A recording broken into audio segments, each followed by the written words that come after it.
In a time when the earth groaned under the weight of corruption, when hearts had turned to stone and souls had forgotten Allah, one man stood alone against an entire civilization.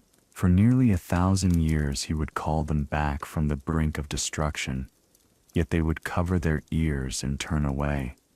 This is the story of that messenger, and the flood that would reshape the world forever. Bismillahir-Rahmanir-Rahim. Peace be upon you. Before we begin, let us know in the comments where you are listening from around the world, so we can share this journey through the Qur'an together. In the name of Allah, the most gracious, the most merciful. Peace be upon you, dear listener. As we begin this journey through time and sacred memory, tonight we walk in the footsteps of one of the greatest messengers ever sent to humanity. We travel to an ancient land, where towering cities reach toward the heavens, yet their people had forgotten Allah, who created those very heavens. This is the story of Prophet Nuh. Peace be upon him, whose name echoes through the ages as a beacon of patience, perseverance, and unwavering faith. In the sacred words of the Qur'an, we find his tale preserved for all humanity, a story that speaks to every generation, every heart that has ever struggled with calling others to truth. Long before the great waters would rise, before the ark would carry the faithful to safety, there existed a civilization unlike any the world had seen. The people of this land had achieved wonders that seemed to touch the very stars. Their architects built monuments that pierced the clouds.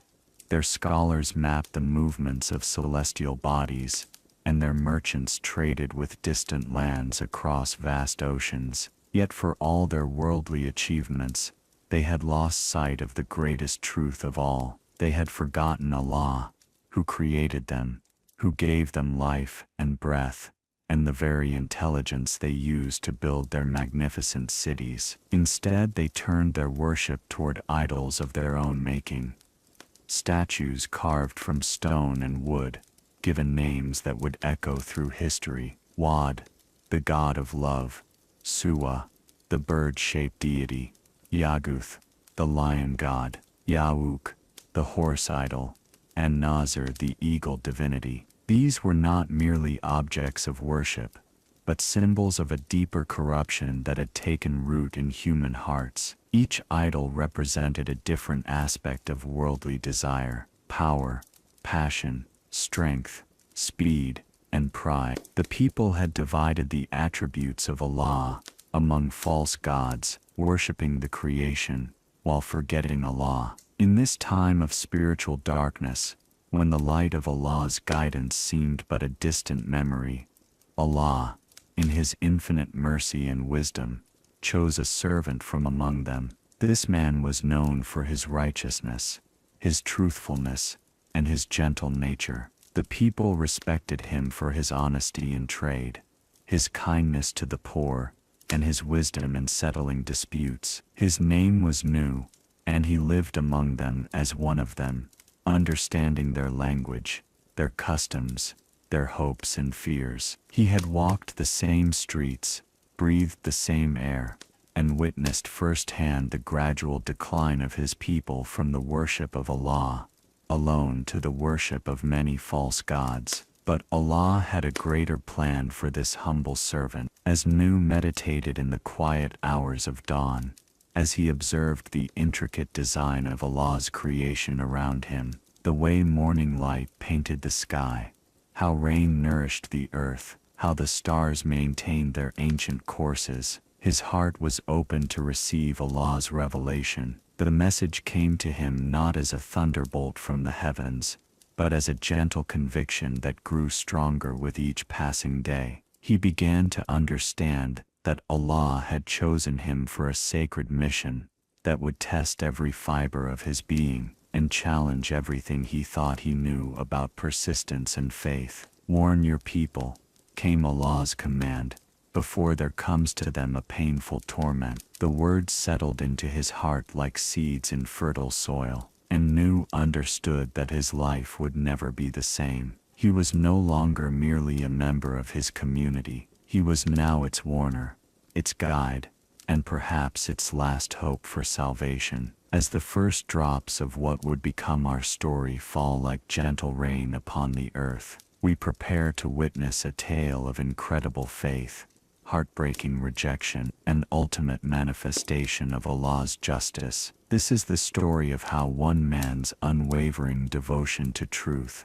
would echo through millennia, and how Allah's mercy and justice would manifest in ways that would forever change the course of human history. And so our journey begins, in a time when the world was young and corruption was old, when one voice would cry out in the wilderness of human forgetfulness, calling all who would listen back to the path of Allah. The morning light filtered through the windows of Nuh's dwelling as he sat in quiet contemplation, his heart heavy with the weight of Allah's revelation. The familiar sounds of his city awakening drifted through the air, merchants calling their wares, children playing in distant courtyards, the rhythmic hammering of craftsmen beginning their daily labors. Yet everything seemed different now, touched by the profound responsibility that had settled upon his shoulders like a mantle of light. For days, Nuh had wrestled with the magnitude of his calling,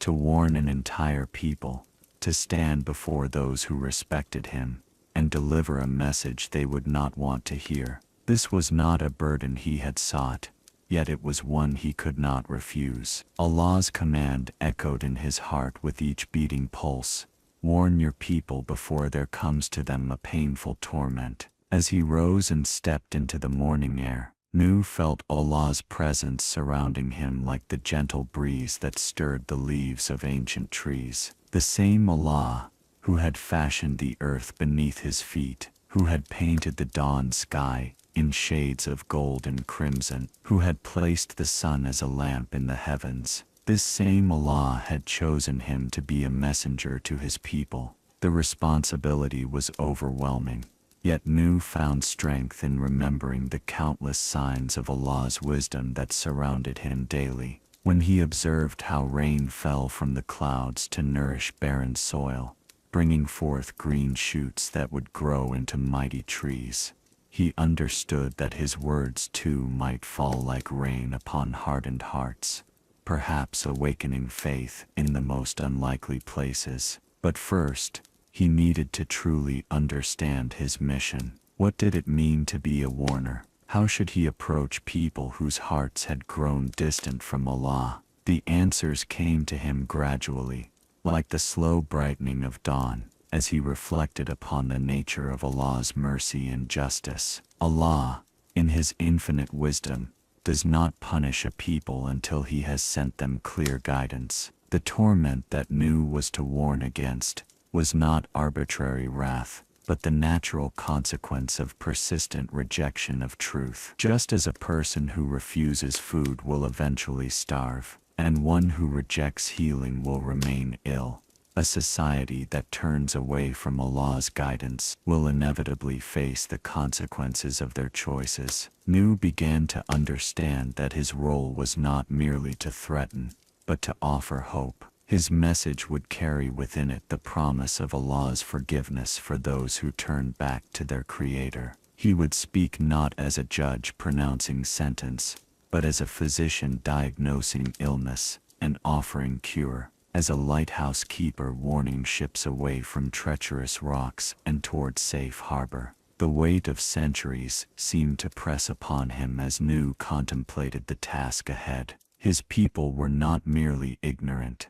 They had actively chosen to turn away from the truth their ancestors had known. Generation after generation had passed down the worship of idols, each adding new layers of ritual and meaning to what had begun as simple forgetfulness of Allah. Yet within this spiritual darkness, Nuh could see glimmers of hope. Among his people were those who still paused to wonder at the beauty of Allah's creation, who felt a stirring in their hearts when they gazed upon the star-filled night sky. There were mothers who prayed instinctively when their children fell ill, merchants who felt the weight of conscience when tempted to cheat, and elders who remembered fragments of ancient wisdom passed down from more righteous generations. It was for these seekers of truth that Nuh would speak, but also for those who had wandered furthest from the path. Allah's mercy encompasses all, and no soul is beyond the reach of repentance as long as breath remains in the body. Even the most hardened hearts might soften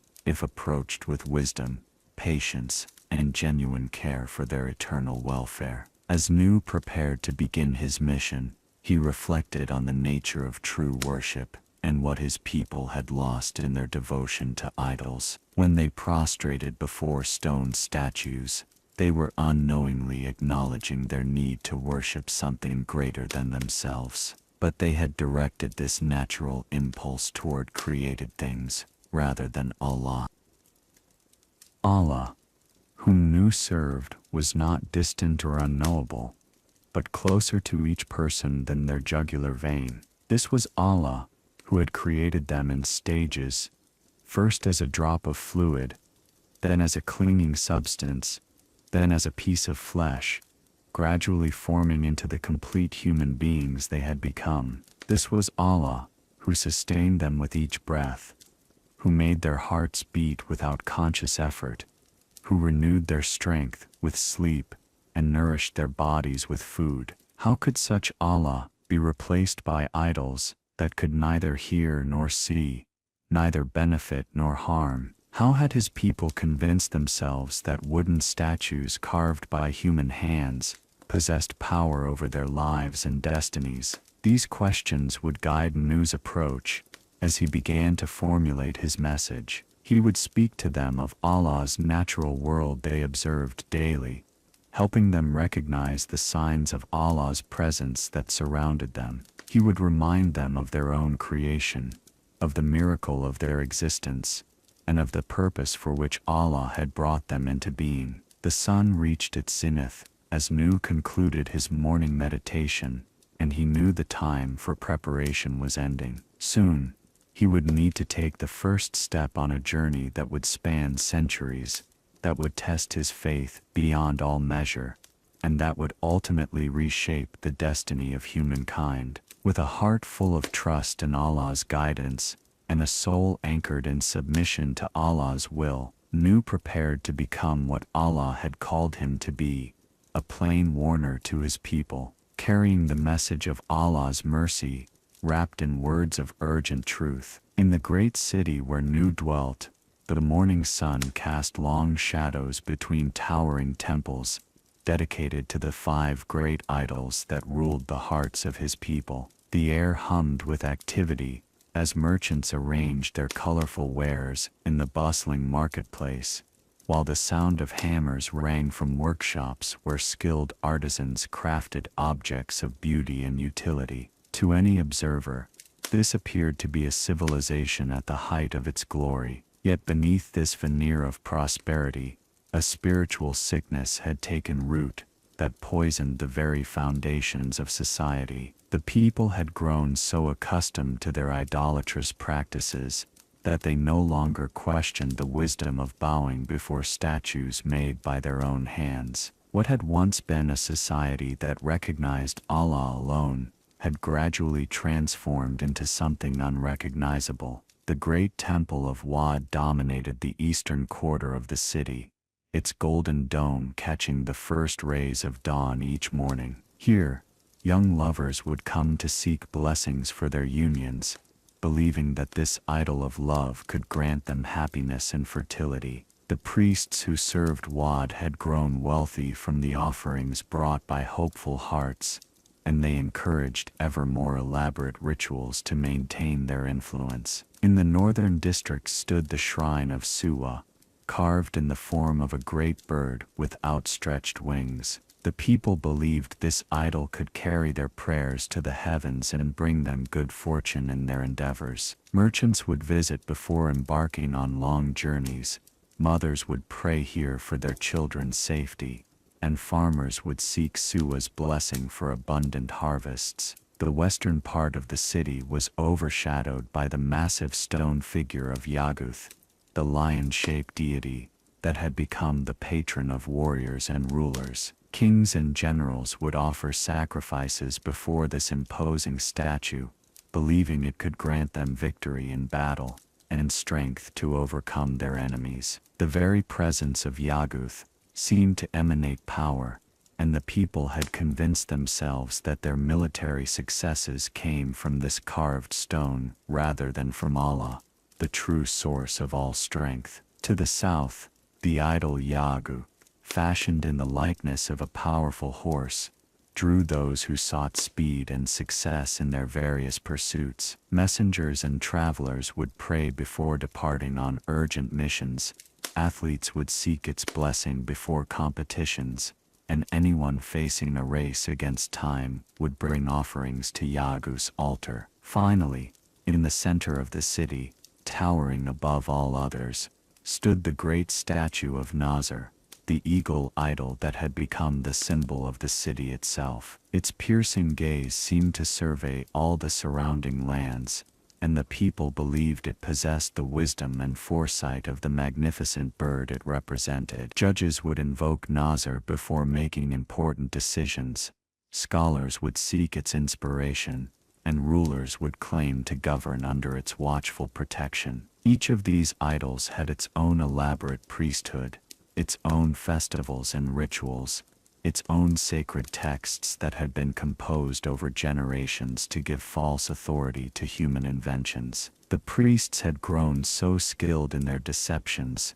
that they could produce apparent miracles through clever mechanisms hidden within the statues, making them seem to weep, speak, or move at crucial moments. But the corruption went deeper than mere idol worship. The division of Allah's attributes among multiple gods had fragmented the people's understanding of morality itself. Some would claim that Wad approved of their lustful desires, while others would justify violence by invoking Yaghuth's supposed commands. The absolute standard of right and wrong that comes from recognizing Allah alone had been replaced by a confused tangle of competing authorities. The wealthy merchants who profited from the idol trade had become the most powerful class in society. They funded the construction of ever grander temples, sponsored elaborate festivals, and ensured that the priesthood remained loyal to their interests.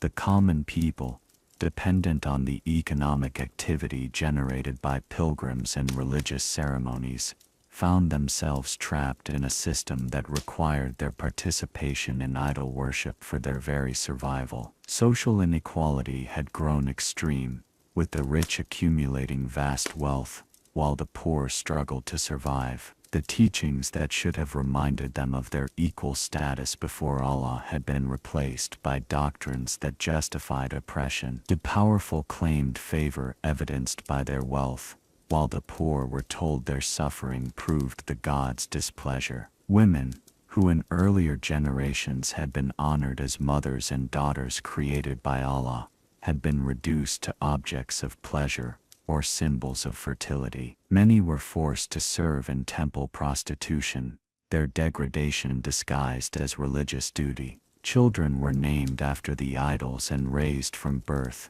to see these false gods as the ultimate reality. The corruption had even infected the natural bonds of family. Parents would sacrifice their children's welfare for religious ceremonies. Husbands would abandon their wives if temple oracles declared them unlucky, and siblings would compete for the favor of different idols rather than supporting one another in righteousness. Knowledge itself had been corrupted, with the observations of Allah's natural world twisted to support idolatrous beliefs. The movement of stars was attributed to the whims of celestial idols. The changing of seasons was explained through mythological tales of conflicts between gods, and the obvious signs of Allah's intelligent design in creation were credited to a pantheon of competing deities, rather than Allah alone. Yet perhaps most tragic of all was how the people had lost their sense of accountability to Allah's absolute justice. With so many gods to choose from, They could always find one that seemed to approve of whatever they wished to do. The concept of a final day of judgment, when all deeds would be weighed by Allah's perfect knowledge, had faded from their consciousness like a half-remembered dream. Into the spiritual wasteland, where hearts had hardened like stone, and souls had withered like plants without water, Allah's mercy would send a final messenger. The society that Nuh was called to warn had not fallen into ignorance gradually, but had actively chosen to replace truth with falsehood, wisdom with folly, and the worship of Allah with the worship of their own creations. As the shadows lengthened and evening approached, the city prepared for another night of rituals and ceremonies dedicated to idols that could neither see their devotion nor respond to their needs. But soon, a voice would be raised that would challenge everything they believed, calling them back to the truth their hearts had forgotten, but their souls still desperately needed. The dawn of Nuh's prophetic mission arrived like any other morning, yet it would mark the beginning of a transformation that would echo through the ages. As the first light touched the eastern horizon, Nuh performed his ablutions with water that sparkled like liquid crystal, each drop a reminder of Allah's mercy that sustained all life. He had spent the night in prayer and contemplation, preparing his heart for the momentous task that lay ahead. With steady steps, Nuh made his way toward the central marketplace, where people from all quarters of the city gathered to conduct their daily affairs. The familiar sounds of commerce filled the air, the melodic calls of vendors announcing their wares, the gentle lowing of cattle being led to market, and the cheerful chatter of neighbors greeting one another after the night's rest. As Nuh entered the bustling square, many recognized him and offered respectful greetings. They knew him as a man of impeccable character, one whose word was as reliable as the rising sun, and whose dealings were marked by fairness and compassion. Children would run to him with bright smiles, knowing he often carried small treats in his pockets, while their parents valued his counsel in matters both great and small. But today would be different. Today Nuh would speak not merely as a respected member of their community, but as a messenger bearing Allah's guidance for all humanity. Finding a raised area near the center of the marketplace, Nuh stood quietly for a moment, his presence gradually drawing the attention of those nearby. His usual warm demeanor remained, but there was something in his bearing that commanded attention, a gravity that spoke of weighty matters and eternal consequences. "O my people," Nuh began, his voice carrying clearly across the square without strain or force, reaching ears both near and far, with remarkable clarity. The conversations around him gradually quieted, as people turned to listen, curious about what had prompted this unexpected address. "I come before you today, not as Nuh the merchant, nor as Nuh your neighbor and friend, though I remain both of these things. I come as one who has received a message from Allah, who created all that exists, a message of such importance that it cannot remain unspoken." A murmur rippled through the crowd. Some nodded with interest, while others exchanged puzzled glances. Nuh's reputation for honesty was so well established that none questioned his sincerity, though they wondered at this new development. "Verily, I am a plain warner to you," Nuh continued, his words measured and clear. "I bring you news of both warning and promise, of consequences and mercy, all flowing from the infinite wisdom of Allah, who created you and me, who created the earth beneath our feet and the sky above our heads." The mention of Allah, not as one God among many, but as the singular supreme creator, caused some stirring in the crowd. This was language they had not heard, spoken publicly in generations, words that challenged the very foundation of their religious practices. "My message to you is simple, yet profound," Nuh said, his gaze sweeping gently across the faces before him, meeting eyes with compassion rather than judgment. Worship Allah alone. Be dutiful to Him. Obey the guidance He has sent through me. This is the path to forgiveness of your sins and respite from the punishment that awaits those who persist in falsehood. An elderly merchant near the front frowned and called out, "But Nuh, we have always honored the gods of our fathers. Wad has blessed our marriages. Suwa has protected our journeys, and mighty Yaguth has given us victory over our enemies. Why do you speak against the powers that have served us so well?" Nuh's response came with patience and gentleness, like a teacher addressing a beloved but confused student. "My friend, consider what you have just said. You speak of 5 different powers, each limited in scope, each requiring the others to provide what you need. But Allah I proclaim to you, one, complete in all attributes, needing no assistance or partnership." He gestured toward the sky, where the morning sun painted clouds in shades of gold and rose. "Who do you think creates the light that illuminates our day? Is it Nuz or the eagle? Or Allah who created both the eagle and the light it flies through? Who sends the rain that nourishes our crops? Is it Suwa the bird?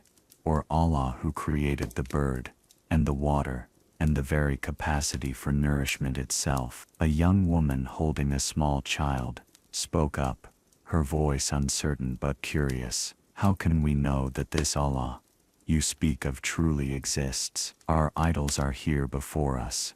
We can see them, touch them, bring them offerings." "Sister," Nuh replied with a warm smile, "you hold in your arms the most beautiful proof of Allah's existence. Look at your child. Did Wad form those perfect little fingers? Did Yag create those bright curious eyes? Did any idol breathe life into that small body, or establish the rhythm of that tiny heart?" He paused, allowing his words to settle in their minds like seeds in fertile soil. "The idols you worship are made from stone and wood, materials that Allah created. The hands that carved them were given skill by Allah. The very ability to imagine and create comes from Allah. How then can the created thing be worshipped instead of Allah?" Some in the crowd nodded thoughtfully, while others shook their heads in disagreement. The concepts Nuh presented challenged everything they had been taught from childhood, yet his logic was difficult to refute. "I do not ask you to accept my words merely because I speak them," Nuh continued. "I ask you to use the minds that Allah has given you,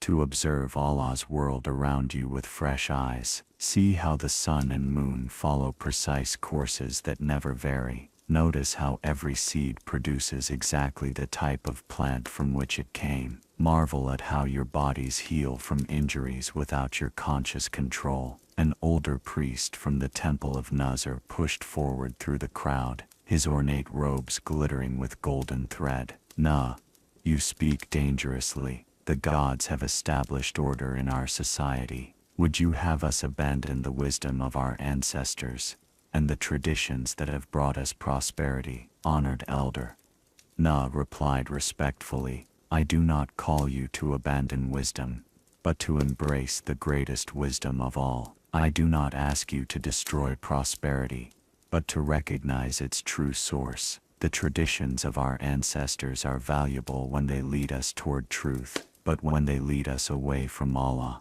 they become chains that bind our souls." As the morning sun climbed higher, more people gathered to hear this extraordinary discourse. Word spread quickly through the city that Nuh was proclaiming a message unlike anything they had heard before. Some came with genuine curiosity, others with skepticism, and still others with growing alarm at this challenge to their established way of life. But Nuh continued with unwavering gentleness, planting seeds of truth in hearts that had long been deprived of spiritual nourishment, knowing that patience and persistence would be required to help his people remember what they had forgotten about Allah. In the days that followed Nuh's first public proclamation, word of his message spread throughout the city. like ripples across a still pond. Some dismissed it as the eccentricity of an otherwise admirable man, while others found themselves troubled by questions they had never before considered.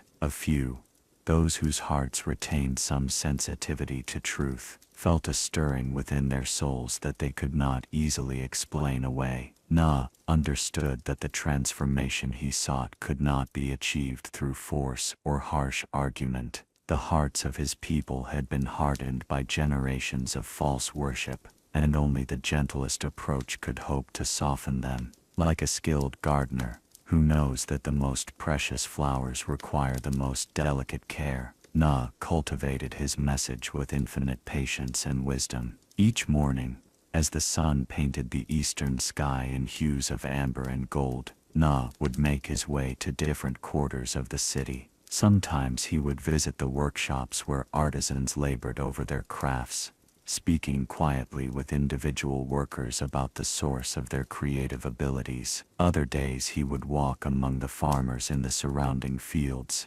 pointing out the miraculous processes that brought forth life from apparently lifeless seeds. "Consider this grain of wheat," Nuh would say to a farmer, holding the tiny seed in his palm. "Within this small vessel lies the potential for an entire plant that will produce dozens more grains just like itself. Did Yak the horse design this miracle of multiplication? Did Wad the god of love create this perfect system of nourishment for Allah's creatures?" The farmer, calloused hands still holding his plow, would examine the seed with new eyes. "I never thought of it that way, Nuh. We have always offered prayers to ensure good harvests, but I never questioned who actually makes the plants grow." "My friend," Nuh would reply with a gentle smile, "Allah, who designed this perfect system, is the same Allah who designed your hands to work the soil, your mind to understand the seasons, and your heart to feel gratitude for the harvest. He is Allah, and He alone deserves your worship and thanks." These intimate conversations became Nuh's preferred method of sharing his message. Rather than always speaking to large crowds, he sought out individuals in moments when their hearts might be most receptive to truth. He would visit mothers caring for sick children, offering not just sympathy but profound insight into the source of healing and health. "Sister," he would say to a worried mother, "when your child's fever breaks and strength returns to his little body, do you truly believe it is because of the offerings you made to the idols? Or might it be that Allah, who formed this precious child in your womb, has also built within him the amazing ability to fight illness and restore himself to health?" Many mothers found comfort not just in Nuh's words, but in the deeper peace that came from recognizing Allah, loving and wise, watching over their children. Some began to pray directly to Allah, feeling a connection they had never experienced with the cold stone statues in the temples. But today would be different. Today, Nuh would speak not merely as a respected member of their community, but as a messenger bearing Allah's guidance for all humanity. Finding a raised area near the center of the marketplace, Nuh stood quietly for a moment, his presence gradually drawing the attention of those nearby. His usual warm demeanor remained, but there was something in his bearing that commanded attention, a gravity that spoke of weighty matters and eternal consequences. "O my people," Nuh began, his voice carrying clearly across the square without strain or force, reaching ears both near and far with remarkable clarity.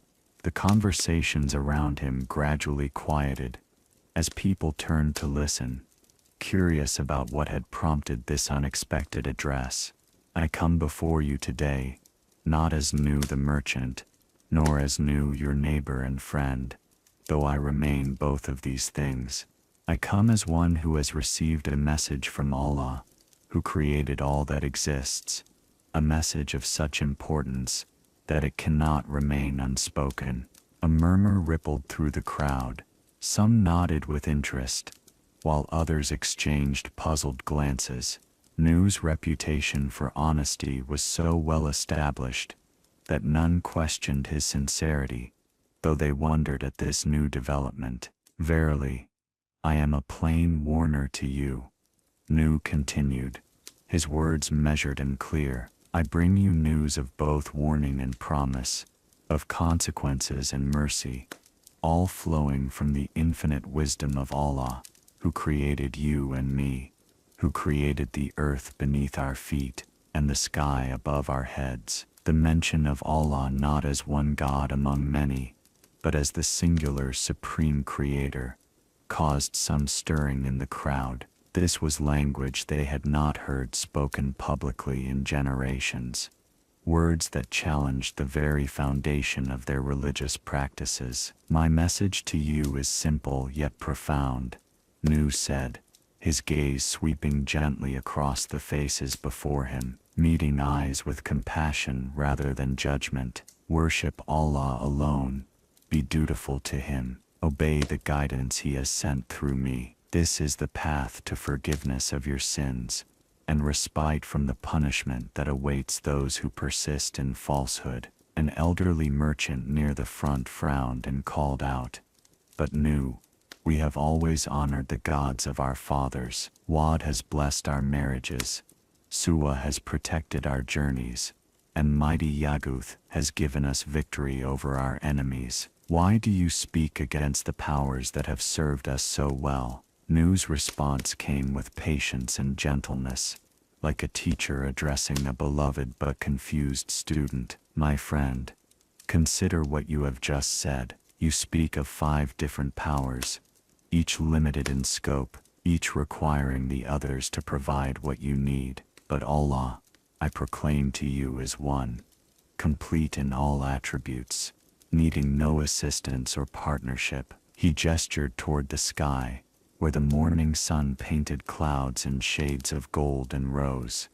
Who do you think creates the light that illuminates our day? Is it Nasr the eagle, or Allah who created both the eagle and the light it flies through? Who sends the rain that nourishes our crops? Is it Suwa the bird, or Allah who created the bird, and the water, and the very capacity for nourishment itself? A young woman holding a small child spoke up, her voice uncertain but curious. How can we know that this Allah you speak of truly exists? Our idols are here before us. We can see them, touch them, bring them offerings. Sister, Nuh replied with a warm smile. You hold in your arms the most beautiful proof of Allah's existence. Look at your child.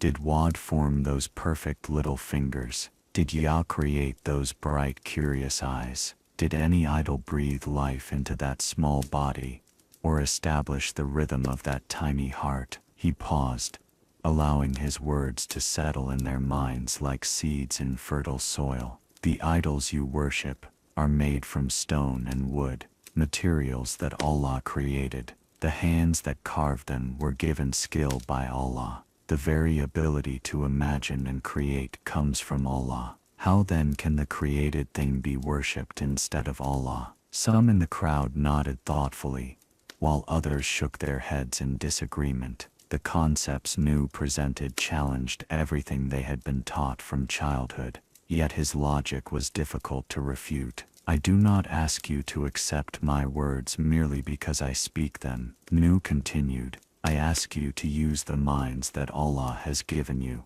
to observe Allah's world around you with fresh eyes. See how the sun and moon follow precise courses that never vary. Notice how every seed produces exactly the type of plant from which it came. Marvel at how your bodies heal from injuries without your conscious control. An older priest from the temple of Nasr pushed forward through the crowd, his ornate robes glittering with golden thread. Nuh, you speak dangerously. The gods have established order in our society. Would you have us abandon the wisdom of our ancestors and the traditions that have brought us prosperity? Honored elder, Nuh replied respectfully, I do not call you to abandon wisdom, but to embrace the greatest wisdom of all. I do not ask you to destroy prosperity, but to recognize its true source. The traditions of our ancestors are valuable when they lead us toward truth, but when they lead us away from Allah,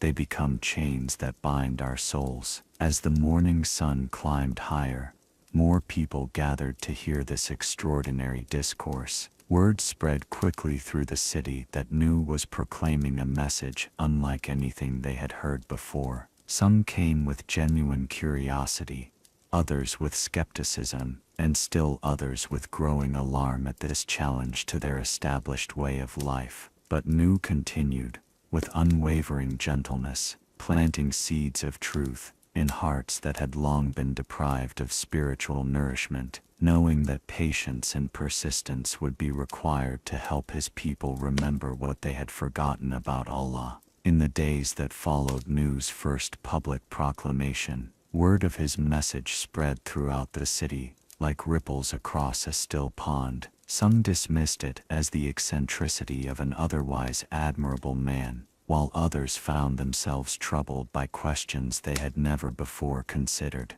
A few, those whose hearts retained some sensitivity to truth, felt a stirring within their souls that they could not easily explain away. Nuh understood that the transformation he sought could not be achieved through force or harsh argument. The hearts of his people had been hardened by generations of false worship, and only the gentlest approach could hope to soften them. Like a skilled gardener who knows that the most precious flowers require the most delicate care, Nuh cultivated his message with infinite patience and wisdom. Each morning, as the sun painted the eastern sky in hues of amber and gold, Nuh would make his way to different quarters of the city. Sometimes he would visit the workshops where artisans labored over their crafts, speaking quietly with individual workers about the source of their creative abilities. Other days he would walk among the farmers in the surrounding fields,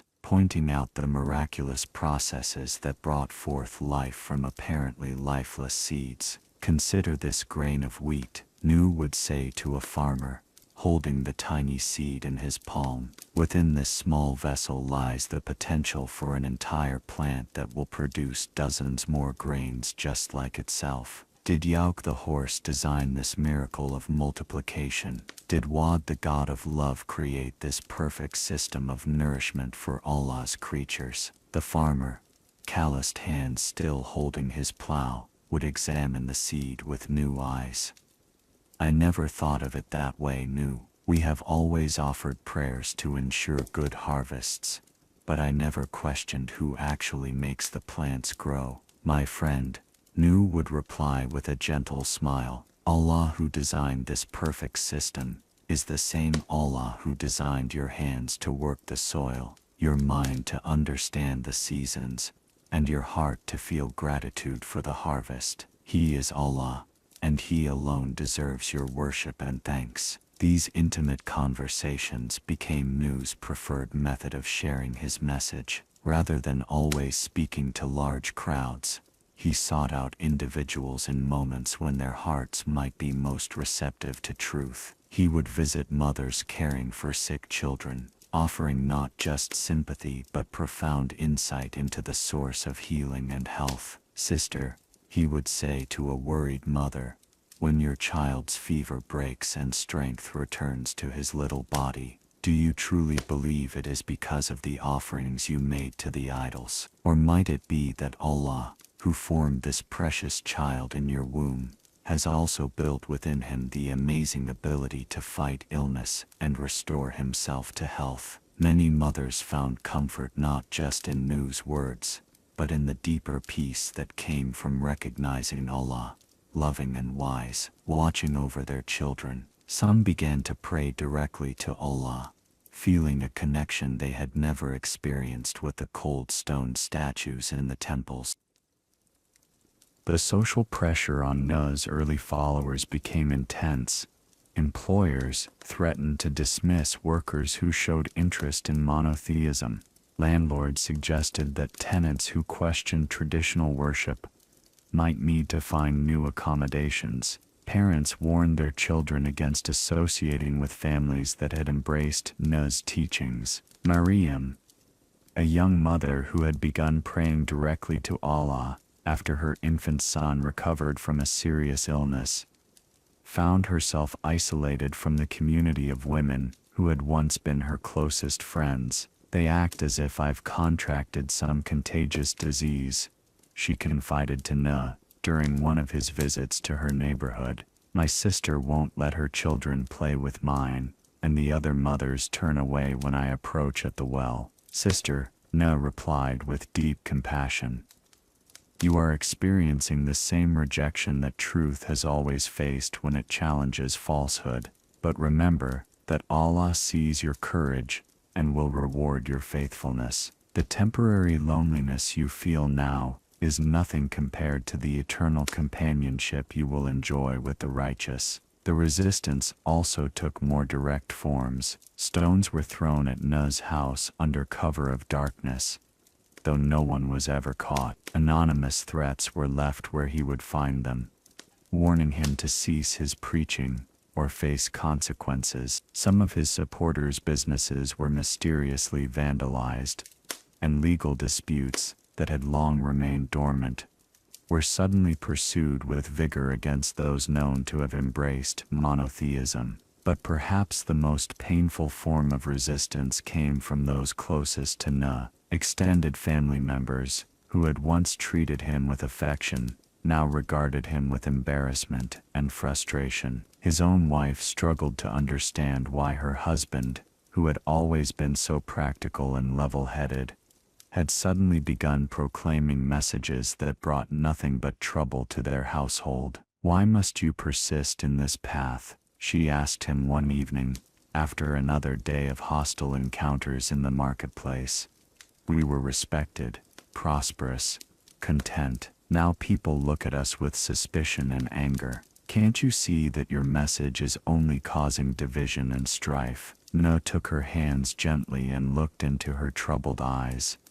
My beloved, I understand your distress, and it pains me to see you suffer because of the path I must walk. But I cannot cease speaking the truth, any more than the sun can cease shining, or the river can cease flowing. Allah has placed this responsibility upon me, and to abandon it would be to abandon my very soul. The most sophisticated opposition came from the intellectual class, scholars and philosophers who prided themselves on their reasoned approach to religious questions. They argued that Nuh's monotheism was overly simplistic, failing to account for the obvious complexity and diversity they observed in the natural world. Look around you, argued Dr. Hakim, a respected teacher of natural philosophy. We see different types of creatures with different needs, different seasons with different characteristics, different celestial bodies with different functions. Surely this diversity reflects a pantheon of specialized beings,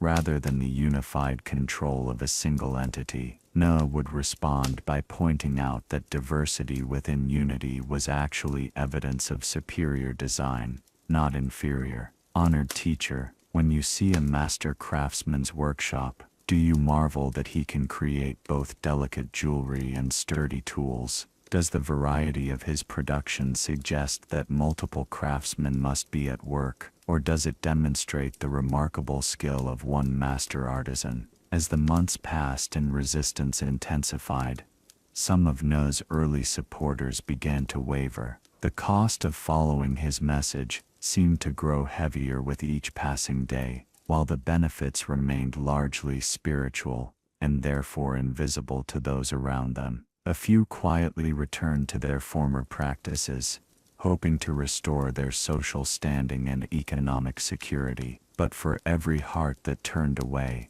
another seemed to discover the truth that Nuh proclaimed. The resistance itself served as a kind of purification process, separating those whose commitment was deep and genuine from those whose interest had been merely superficial. Those who remained with Nuh despite the mounting pressure found their faith strengthened by the very trials that were meant to weaken it. And Nuh himself, though grieved by every heart that turned away, and every relationship that was damaged by his mission, never wavered in his conviction that he was following the path Allah had ordained for him. Each day brought new challenges, but also new opportunities to plant seeds of truth in hearts that remained open to Allah's guidance. Years flowed like water through the fingers of time, yet Nuh's dedication to his mission from Allah remained as constant as the rising and setting of the sun. What had begun as a single voice calling out in the marketplace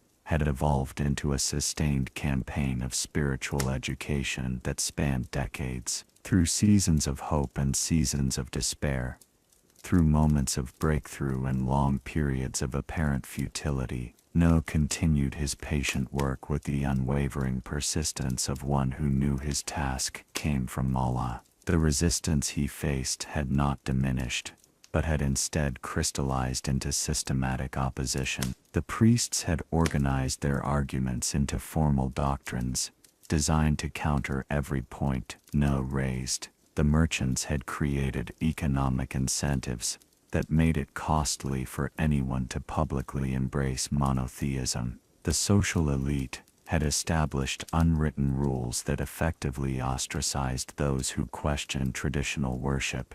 Yet none of this deterred Nuh from his calling. "O Allah," Nuh would pray in the quiet hours before dawn, his forehead touching the earth in humble submission. "Verily, I have called my people night and day to accept your guidance. I have spoken to them in private conversations and public gatherings. I have addressed their minds with reason and their hearts with compassion. Yet still they turn away from the truth that could save them." His approach had become more sophisticated over the years, adapting to the various audiences and circumstances he encountered. During the day, he would engage in careful theological discussions with scholars and priests, systematically addressing their objections to monotheism with logic that was difficult to refute. He would point to the precise movements of celestial bodies, the intricate balance of natural systems, and the remarkable design evident in every living creature,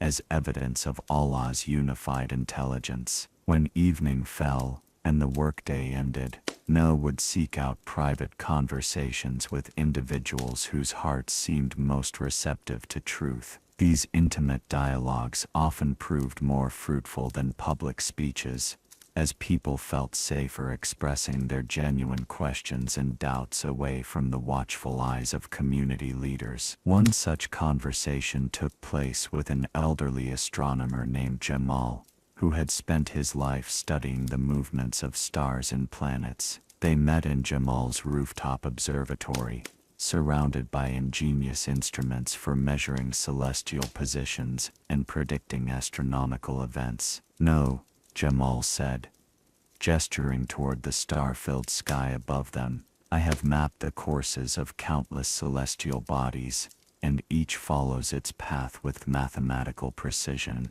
But if there is only Allah, as you claim, how do you explain the apparent independence of these cosmic movements? Surely each celestial sphere requires its own guiding intelligence." My friend Nuh replied, settling beside the older man on a comfortable cushion. "You have just provided the strongest possible evidence for Allah's unified control. Consider what you have observed: countless celestial bodies, each following its own precise path, yet none ever colliding or interfering with the others. Is this not exactly what we would expect from Allah alone, supremely intelligent, who coordinates all movements according to one perfect plan?" Jamal stroked his beard thoughtfully as he contemplated this perspective. "I had always assumed that such coordination required multiple managers, each responsible for their assigned celestial territories. But think carefully," Nuh continued. "In human affairs, when multiple managers try to coordinate complex activities, conflicts and inefficiencies inevitably arise. Yet you have observed perfect celestial harmony for decades. Does this not suggest Allah's single supreme authority, rather than divided management?" Such patient reasoning, repeated countless times with countless individuals, formed the foundation of Nuh's persistent efforts. He understood that changing deeply held beliefs required more than eloquent speeches. It demanded sustained engagement with each person's specific doubts and concerns.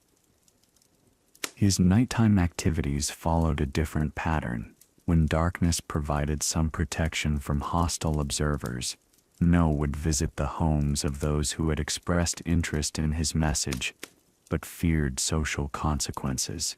These clandestine gatherings allowed for deeper spiritual instruction and mutual encouragement among the small but growing community of believers. In the modest home of Rahman, a textile merchant who had embraced monotheism along with his entire family, Nuh would conduct what could only be described as worship services. The believers would gather in a circle, men and women together, but appropriately separated, as Nuh led them in prayers directed solely to Allah.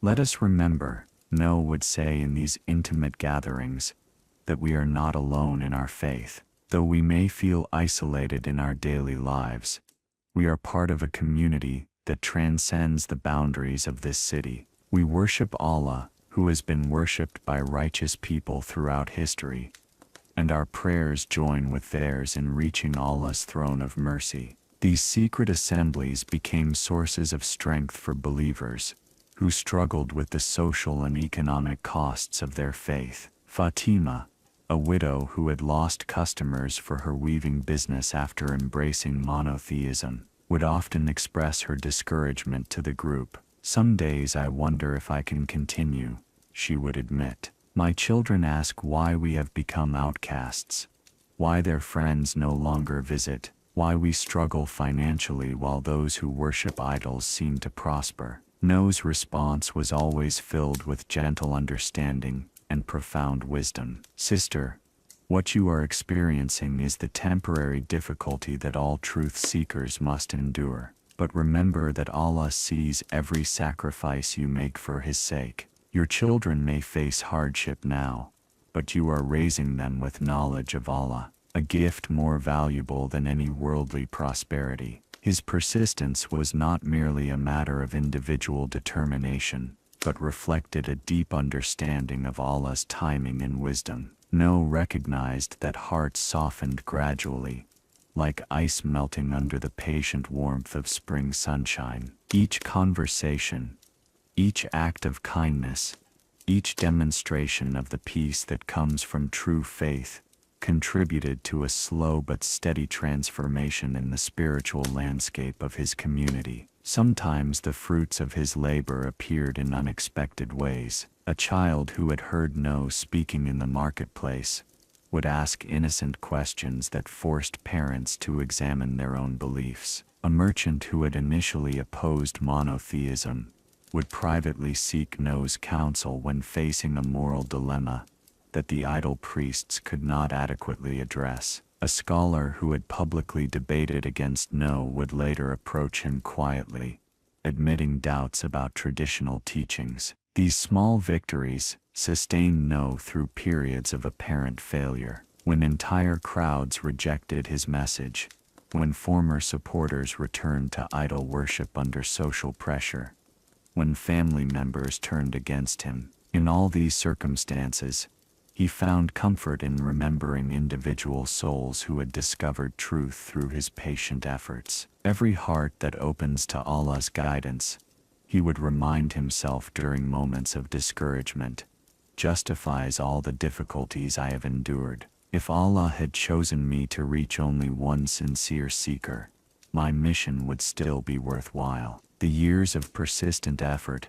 had also refined Nuh's understanding of human nature and Allah's wisdom. He learned to recognize the signs of genuine spiritual hunger versus mere curiosity. He developed the ability to tailor his message to different personality types and cultural backgrounds. Most importantly, he grew in his appreciation for Allah's perfect patience, who allows time for hearts to mature in their understanding. As decades passed and Nuh's hair grew white with age, his energy for the mission never diminished. Those who observed him marveled at his unwavering dedication to a task that seemed to produce such modest results. But Nuh understood what they could not see, that he was engaged in work whose true success would only be measured by Allah's standards, on a day when all hidden truths would be revealed, and all patient efforts would receive their just reward. The persistence that marked Nuh's character was not stubborn human willfulness,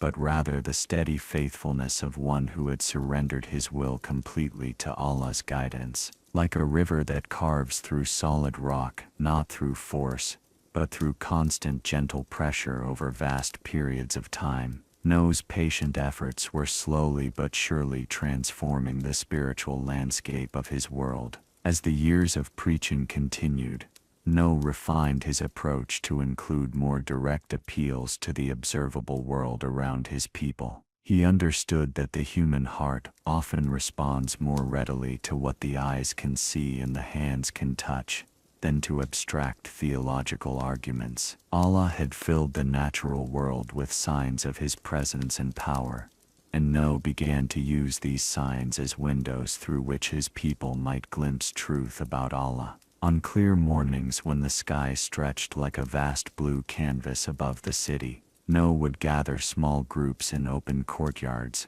and direct their attention upward. "My friends," he would say, his voice filled with wonder rather than argument, "lift your eyes and truly see what is above you. Count the layers of heaven if you can.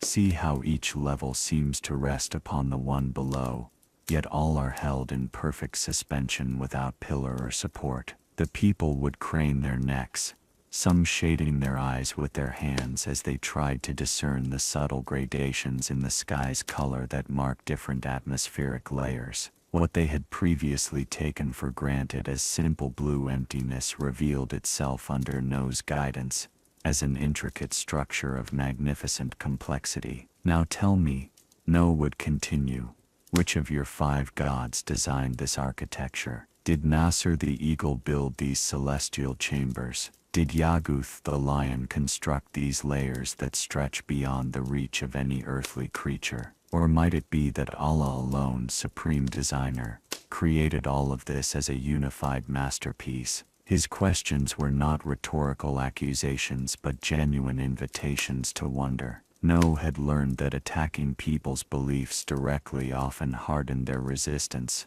while encouraging them to observe and think for themselves opened pathways to truth that bypassed defensive reactions. When night fell, and the stars emerged like scattered diamonds across the darkness, Nuh would often be found on rooftops or in gardens, continuing his gentle instruction under the celestial canopy. He would point to the moon, that mysterious light that waxed and waned in perfect cycles, never varying from its appointed schedule. "See how the moon serves as a light for our darkness," he would observe, "yet it is not like the harsh brightness of the sun that would blind us in the night hours. Instead, it provides just the gentle illumination we need for evening activities. And notice how its changing phases mark the passage of time for us, helping farmers know when to plant, helping travelers know when conditions favor night journeys." An old fisherman named Khalil,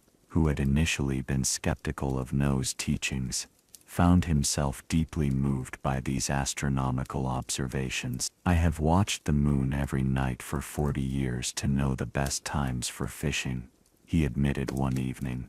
"But I never considered that Allah must have designed it specifically for our benefit." Nuh nodded warmly. "Exactly, my friend. The moon could have been created to follow any pattern, or no pattern at all. It could have shone with blinding intensity, or remained forever dark. But instead it provides exactly the kind of light and timing that best serves our needs. Does this not suggest Allah who cares for our welfare?" During the day, when the sun blazed overhead like a cosmic lamp illuminating the earth, Nuh would help people notice details they had never contemplated. "Observe how the sun maintains precisely the right distance from our world," he would say. "If it were closer, we would be consumed by unbearable heat. If it were farther away, we would freeze in perpetual winter. yet it remains exactly where it needs to be, year after year, providing the perfect amount of warmth and light for life to flourish. These observations led naturally to deeper contemplations about the nature of Allah's creation itself. Standing in fields where crops grew in neat rows, Noah would invite farmers to consider the miracle happening beneath their feet every day. Watch how a single seed, seemingly dead and lifeless, transforms into a living plant when placed in soil and watered, he would say, holding up a handful of grain. The seed contains no visible plant, yet somehow produces leaves, stems, flowers, and fruit. Where does this life come from? Which of your idols possesses the power to animate dead matter and cause it to grow? Amina, a woman who tended a small garden behind her home, found these demonstrations particularly compelling. I have planted thousands of seeds in my lifetime, she reflected, but I never wondered about the source of their ability to grow. I simply assumed it was natural. But what do we mean by natural? Noah asked gently. If by natural we mean according to the design built into creation by Allah, then yes, growth is natural. But if we mean happening without any intelligent cause, then how do we explain the intricate processes that transform seed into plant with such precision and reliability? Noah's discussions of natural signs were not limited to grand cosmic phenomena. He also drew attention to the intimate miracles of human existence that people experienced but rarely contemplated. During conversations with mothers, he would invite them to reflect on the process of pregnancy and birth. Sister, he would say to a woman nursing her infant, consider the marvel you hold in your arms. This child began as something smaller than a grain of barley, too tiny to be seen with the naked eye. Yet within your womb, it developed eyes to see, ears to hear, a heart to pump blood, and a mind capable of learning and reasoning. Which of the 5 idols in our temples possesses the knowledge and skill to design such complexity? These intimate reflections often proved more persuasive than grand philosophical arguments, because they connected Allah's creativity to personal experience. The mother could not deny what she had felt within her own body. The farmer could not argue with what he observed in his own fields, and the astronomer could not dismiss what he measured with his own instruments. Noah also helped people notice the remarkable coordination required for life to function. See how your body breathes without your conscious control, he would observe. Your heart beats, your blood flows, your food digests, your wounds heal, all without your having to think about managing these processes. Yet each requires countless precise operations happening at exactly the right time in exactly the right way. A young scholar named Tariq found this line of reasoning particularly compelling. You're suggesting that our bodies contain knowledge and abilities we ourselves don't possess, he said thoughtfully. As if Allah wiser than us designed these systems to function automatically. Precisely, Noah replied. And if Allah wiser than us designed our bodies, might Allah also have designed the rest of creation as well? The same intelligence that coordinates the beating of your heart also coordinates the movements of the stars, the changing of the seasons, and the growth of plants from seeds. These natural observations gradually led some of Noah's listeners to see the world through new eyes. Instead of a collection of unrelated phenomena, managed by competing gods, they began to perceive creation as an integrated masterpiece revealing the unified wisdom of Allah alone. The seasons provided particularly powerful demonstrations of Allah's design and mercy. As winter gave way to spring, Noah would lead people through fields and gardens to witness the resurrection of plant life after its apparent death during the cold months. Here is a sign for those who reflect, he would say, as green shoots pushed through the dark soil. The earth appeared dead and barren, yet when rain descended from the sky, it stirred to life and produced every kind of beautiful growth. Allah, who brings dead earth back to life, can surely guide dead hearts back to spiritual life. These seasonal reminders became annual opportunities for Nuh to reinforce his message about Allah's mercy and the possibility of spiritual renewal. Just as the earth received fresh life each spring, despite appearing completely lifeless in winter, human hearts could receive Allah's guidance and forgiveness, despite years of spiritual negligence. Through these patient observations of natural signs, Nuh helped increasing numbers of his people recognize that the world around them told a coherent story of intelligent design, purposeful creation, and ongoing care from Allah.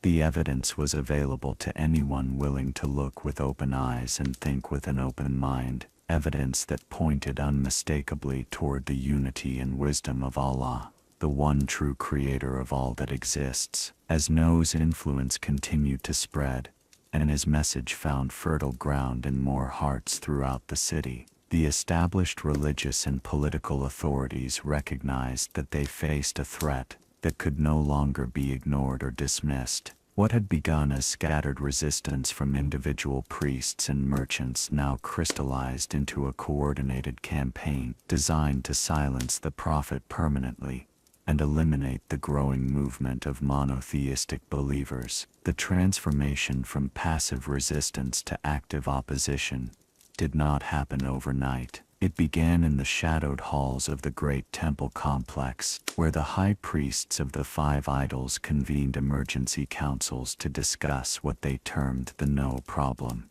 These men, who had spent their lives accumulating wealth and influence through their positions as intermediaries between the people and their gods, now watched that power steadily eroding as people began to pray directly to Allah. Qasim, the high priest of Nuh, had called the secret meeting in a chamber deep within the temple where ornate carvings of the eagle deity covered every wall. The flickering light of oil lamps cast dancing shadows across the faces of the assembled religious leaders, creating an atmosphere of conspiracy and determination. "Brothers," Qasim began, his voice carrying the weight of decades spent in positions of authority, "we can no longer afford to treat this situation as a temporary disruption. Nuh's teachings have begun to affect our temple revenues, our social standing, and most dangerously, our people's respect for the wisdom of their ancestors." Hakim, the chief priest of Wad, nodded gravely as he fingered the golden amulets that adorned his ceremonial robes. "My temple guardians report that families who once brought weekly offerings for marriage blessings are now claiming they can pray directly to this Allah for such favors. If this trend continues, the entire economic foundation of our religious system will collapse." The priest of Suwa, an elderly man named Bashir, whose family had served the bird deity for 6 generations, spoke with barely controlled anger. "It is not merely a matter of economics, though that concern is serious enough. Nuh's message undermines the very concept of religious authority. If people believe they can communicate with Allah without our guidance, what purpose do priests serve? What value do years of religious education and spiritual training possess?" These concerns were not merely theoretical. Temple attendance had decreased noticeably over the past several years, and the elaborate festivals that once drew thousands of participants now attracted smaller, less enthusiastic crowds. More troubling still, some of the most respected families in the city had begun quietly embracing Nuh's teachings, lending credibility to monotheism among social circles that had previously been immune to such influence. The priests understood that their opposition needed to be more sophisticated than simple denunciation. They required a comprehensive strategy that would discredit Nuh personally, undermine confidence in his message, and create social and economic consequences severe enough to deter others from following his path. "We must remember," Qasim advised his colleagues, "that Nuh enjoys considerable personal respect among the people. Direct attacks on his character will likely backfire unless we proceed very carefully. Instead, we should focus on the dangerous consequences of his teachings for social stability and economic prosperity. They began by commissioning scholarly rebuttals to Nuh's theological arguments. Teams of educated priests worked to develop sophisticated counter-arguments that would appeal to intellectuals who might be drawn to monotheism by its apparent logical consistency. These documents, carefully copied and distributed throughout the city, presented polytheism as a more nuanced and mature understanding of complexity. Consider the natural world around you, these treatises argued. We observe different types of phenomena requiring different types of expertise. The fierce power needed to control storms differs fundamentally from the gentle wisdom required to nurture growing plants. How could Allah alone possess such contradictory attributes simultaneously? The priests also organized public forums where respected scholars would debate religious questions, always ensuring that the discussions were structured to favor polytheistic conclusions. They invited philosophers from other cities known for their eloquent defense of traditional religious practices, creating an impression of intellectual consensus against Nuh's simplistic monotheism. But the most effective opposition came through economic and social pressure, rather than theological argument. The priests worked with wealthy merchants and influential families to create an informal but powerful network of consequences for those who embraced monotheism. Employment opportunities disappeared for known believers. Business partnerships were dissolved, and social invitations ceased to arrive. Salim, a skilled carpenter who had publicly declared his faith in Allah alone, found that contracts for his work suddenly became scarce. Former clients offered various excuses. They had decided to postpone their projects. They had found less expensive alternatives, or they simply no longer needed his services. Within months, his family faced genuine financial hardship. It cannot be coincidence, Salim confided to Nuh during one of their evening gatherings. I have worked for these same families for years, and my craftsmanship has not declined. The only thing that has changed is my religious belief. Nuh listened with deep sympathy, understanding that such pressures tested faith more severely than any theological argument.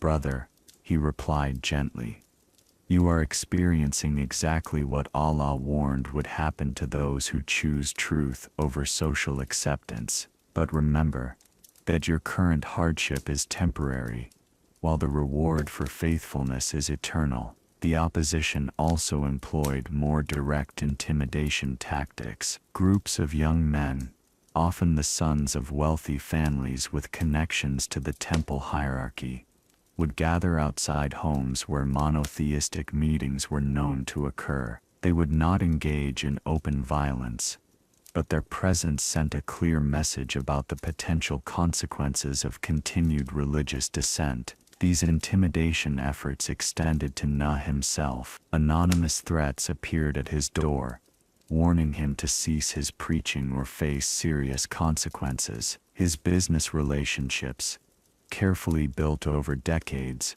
began to deteriorate as former partners claimed they could no longer afford to associate with someone who promoted such controversial ideas. Perhaps most painfully, the opposition worked to turn family members against each other. Parents were encouraged to disown children who embraced monotheism, and spouses were counseled to consider divorce if their partners persisted in following Nuh's teachings. The natural bonds of kinship and marriage became weapons in the campaign to isolate and discourage believers. Layla, a young woman who had found great peace in monotheistic prayer, faced tremendous pressure from her parents to abandon her new faith. Your father and I have sacrificed everything to give you a good life, her mother pleaded tearfully. Now you repay us by rejecting the religion of your ancestors and embracing ideas that will destroy your prospects for marriage and social acceptance.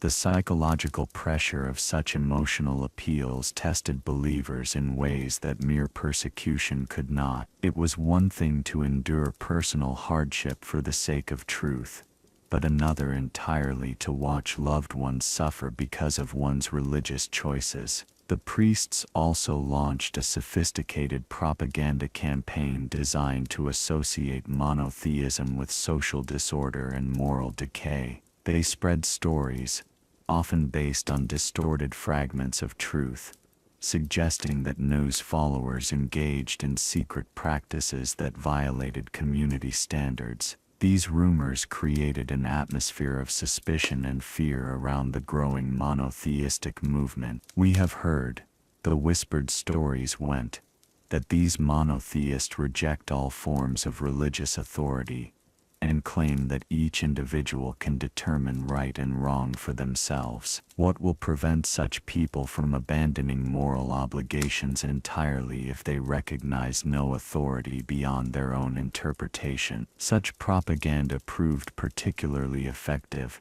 because it played on genuine fears about social stability and moral accountability. Many people who might have been attracted to the logical simplicity of monotheism were deterred by concerns about its potential social consequences. The organized opposition reached its peak when the priests convinced the city's civil authorities to take official action against the monotheistic movement. They argued that religious innovation threatened public order, and that Nuh's activities constituted a form of sedition against the established social structure. Local magistrates, many of whom had family connections to the priestly class, began issuing formal warnings and restrictions. Public gatherings for monotheistic worship were banned, and citizens were forbidden from hosting such meetings in their homes. Penalties for violations included fines, property confiscation, and in the most serious cases, exile from the city. This official persecution marked a new and dangerous phase in the opposition to Nuh's message. What had begun as social and economic pressure now carried the full weight of governmental authority, creating consequences that even the most committed believers found difficult to endure. The weight of decades spent calling his people to truth had begun to show in the lines etched across Nuh's weathered face, and the silver that now threaded through his once dark beard. Yet the greatest burden he carried was not the physical toll of his mission, but the deep spiritual anguish that came from watching those closest to him struggle with the consequences of his calling. As the organized opposition intensified and persecution became more systematic, Nuh found himself facing trials that tested not only his faith in Allah's guidance, but his very understanding of Allah's wisdom and mercy. The personal cost of his mission had grown beyond anything he could have imagined when he first heard Allah's command to warn his people. The most painful trial came from within his own household. His wife, Nashida, who had stood by him through the early years of his prophetic mission, now found herself worn down by decades of social isolation and economic hardship. The woman who had once taken pride in her husband's reputation for honesty and wisdom, now watched helplessly as that same reputation became a source of danger and difficulty for their family. "Nuh," she said one evening, as they sat in their modest home, the silence between them heavy with unspoken tensions, "I have tried to understand your path, tried to support your mission, but I can no longer watch our family suffer for the sake of people who refuse to listen." Her words cut deeper than any opposition from strangers could have done. Nuh looked at the woman who had shared his life for so many years, seeing in her tired eyes the accumulated weight of countless difficult days. Their home, once a place of warmth and welcome, had become a fortress against a hostile world. "My beloved," Nuh replied gently, taking her hands in his, "I know the burden has been heavy, perhaps heavier than I had any right to ask you to bear. But how can I abandon the task that Allah has given me? How can I cease warning people of destruction, that I know is coming. But Nashida's faith had been eroded by years of watching their children struggle with the consequences of their father's mission. Their eldest son, Yekin, had embraced his father's teachings wholeheartedly and faced constant persecution as a result. Their younger son, Karim, had grown resentful of the hardships that seemed to follow wherever the family went. Sometimes I wonder, Nashida continued, her voice barely above a whisper, whether you love your mission more than you love your family. We have given up everything, our social standing, our financial security, our peace of mind, and for what? The people still worship their idols, the persecution grows worse each year, and our own children pay the price for your devotion to a cause that seems hopeless. These words struck Nuh like physical blows, not because they were spoken in anger, but because they carried the weight of sincere anguish from someone whose opinion mattered more to him than that of any other human being. He understood that Nashida was not attacking his faith, but rather expressing the natural human cry of a heart that had endured too much for too long.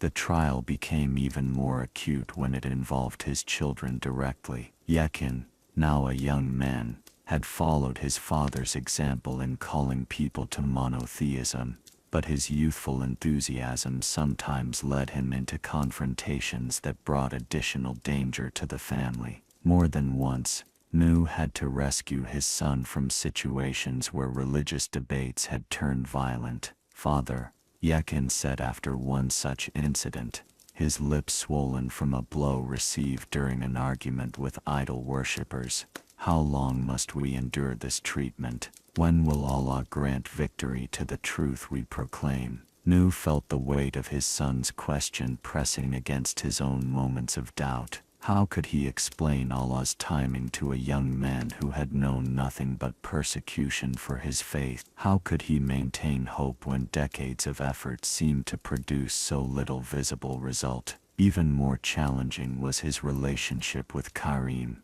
whose resentment had hardened into open rebellion against everything his father represented. The young man had begun associating with the very people who opposed Nuh's message, perhaps hoping to find acceptance in circles that had been closed to his family for so long. "Why should I follow a path that has brought us nothing but suffering?" Karim demanded during one of their increasingly frequent arguments. "Your Allah may be real, but so is the pain our family endures because of your stubborn insistence on preaching to people who don't want to hear your message." The accusation of stubbornness stung particularly deeply because Nuh himself sometimes wondered whether persistence had crossed the line into futile obstinacy. In his most private moments, when the burdens seemed almost unbearable, he would question whether he had correctly understood Allah's will, or whether his own pride had corrupted his sense of calling. The physical hardships of his mission had also taken their toll. Years of outdoor preaching in all weather conditions had weakened his voice and stiffened his joints. The simple act of standing for long periods, which had once come naturally, now required conscious effort, and often resulted in pain that lingered for days. More troubling still were the threats that now extended to his family members. Anonymous messages warned that harm would come to his wife and children if he continued his preaching. The knowledge that his mission endangered those he loved most created a form of psychological torture that was more difficult to bear than any personal persecution. One night, as Nuh lay awake listening to the sounds of the sleeping city beyond his walls, he found himself engaged in the most honest prayer of his life. "O Allah," he whispered into the darkness, "I have called my people for nearly 1,000 years, and my calling has added nothing but to their flight from truth. They cover their ears when I speak of you, they turn away when I mention the consequences of their rejection, and they persist in worshiping idols that can neither help nor harm them." The prayer that poured from his heart that night contained depths of anguish that he had never before allowed himself to acknowledge fully. My Lord, I have proclaimed your message in public assemblies and private conversations. I have appealed to their reason and their emotions. I have shown them signs in creation and reminded them of your mercy. Yet the more I call them to salvation, the further they seem to flee from it. But even in his moments of deepest despair, Nuh found that his faith in Allah's wisdom remained unshaken. The trials he faced, though difficult beyond description, had also purified his understanding of what it meant to trust in Allah's guidance regardless of visible results. He began to realize that the success of his mission could not be measured by the number of people who accepted his message, but rather by his own faithfulness to the task Allah had given him. This realization brought a strange form of peace, even in the midst of continuing trials. When neighbors shunned his family, when business opportunities disappeared, when his own wife questioned the wisdom of his path. In all these circumstances, Nuh found strength in remembering that his ultimate accountability was to Allah alone, not to human approval or worldly success. The personal trials also deepened his compassion for the struggles of other believers. When he saw Salim the carpenter struggling to feed his family after losing work due to his faith, Nuh understood from personal experience the weight of such sacrifice. When he witnessed Mariam's isolation from former friends, he recognized the particular pain that comes from social rejection by those whose acceptance had once been taken for granted. My friends, he would tell the small gatherings of believers, who continued to meet despite official prohibitions, the trials we face are not punishments for following truth, but rather tests that purify our faith and strengthen our reliance on Allah. Every hardship we endure for His sake becomes a treasure stored up for the eternal life that awaits those who remain faithful. Yet even as he spoke these words of encouragement to others, Nuh wrestled privately with questions about Allah's justice and timing. If Allah desired the salvation of His people, why did He allow their hearts to remain closed for so many decades? If the message was true and necessary, why did proclaiming it result in such suffering for those who believed? These questions led him into deeper contemplation of the nature of Allah's wisdom and human free will. Gradually, he began to understand that Allah's mercy was evident, not only in the guidance offered to His people, but also in the long period of warning that preceded any judgment. The very length of his mission, which sometimes seemed like evidence of its failure, was actually a demonstration of Allah's patience and the sincere desire that all hearts might turn toward truth before it was too late.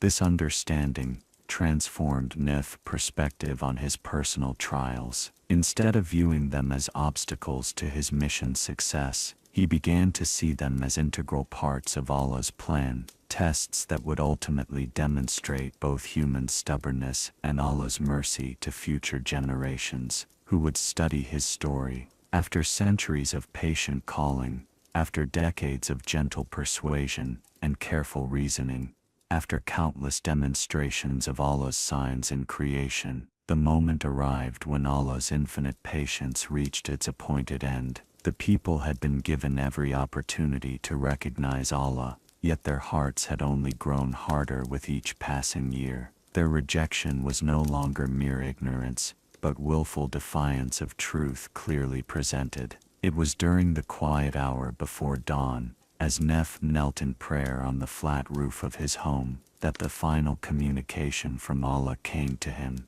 The city below lay wrapped in the peaceful silence of sleep, its inhabitants unaware that this night marked the end of one era and the beginning of another. The stars above seemed to pulse with unusual intensity, as if creation itself anticipated the momentous command about to be delivered. O Nuh, came the voice that had guided him for so many years, now carrying a tone of finality that sent tremors through his soul. Your people have rejected our guidance and chosen to follow leaders whose wealth and children give them no increase but only loss. They have plotted against you with mighty plotting, and they have commanded each other to never abandon their gods. never to leave Wad, nor Suwa, nor Yaguth, nor Yaguth, nor Nasser. The weight of these words settled upon Nuh like a heavy cloak. He had known this moment would come, had felt it approaching like a distant storm, whose clouds grew darker with each passing season. Yet hearing Allah's verdict spoken aloud filled him with a complex mixture of relief, sorrow, and awe. They have led many astray through their stubbornness, Allah's voice continued, and their persistent rejection has sealed their fate.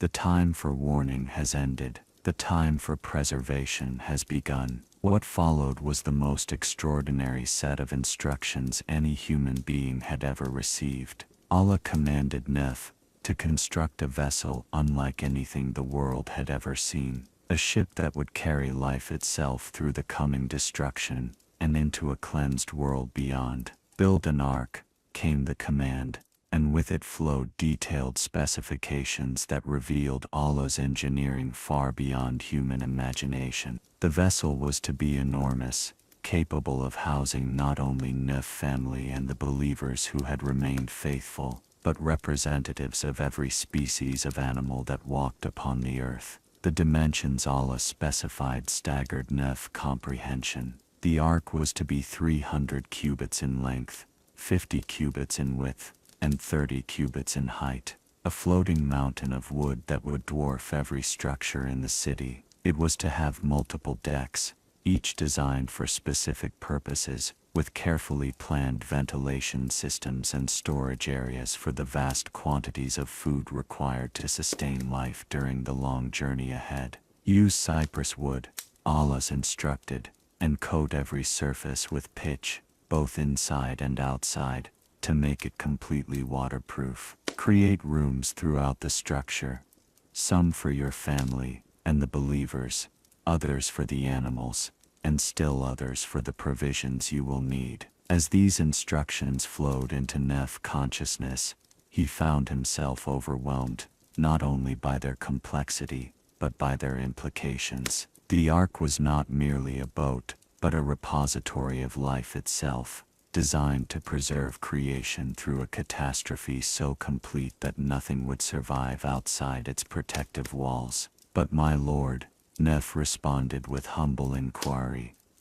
where shall I construct such a vessel? How can I gather the materials needed for such an enormous project without revealing its purpose to those who oppose your guidance? The answer came with characteristic wisdom from Allah. Allah directed Nuh to a site outside the city, where ancient trees grew in abundance, and where the terrain would allow for the massive construction project ahead. More importantly, Allah promised to provide both the resources and the protection needed to complete the task. Those who have rejected our signs will see your work and mock it, Allah warned. But their mockery will not delay the fulfillment of our plan. Continue building with patience and trust, for the day will come when they understand too late the wisdom of what they scorned. The instructions also included guidance for gathering the animals that would accompany them on their journey. Allah would send representatives of each species to the ark when the time came, guided by instincts that would override their natural behaviors and bring them peacefully to the vessel of salvation. Of every kind, take 2 male and female, that life may continue after the waters recede, Allah commanded. But of the clean animals and birds that will be needed for food and sacrifice, take 7 pairs of each kind. As the dawn light began to creep across the horizon, Allah's final instructions concerned the believers who would join Nuh in the ark. Call to those who have accepted our guidance, and warn them to prepare for departure. Tell them to settle their affairs, and ready themselves for a journey, unlike any in human history. But alongside these practical instructions, came a command that tested Nuh's heart more severely than any previous trial.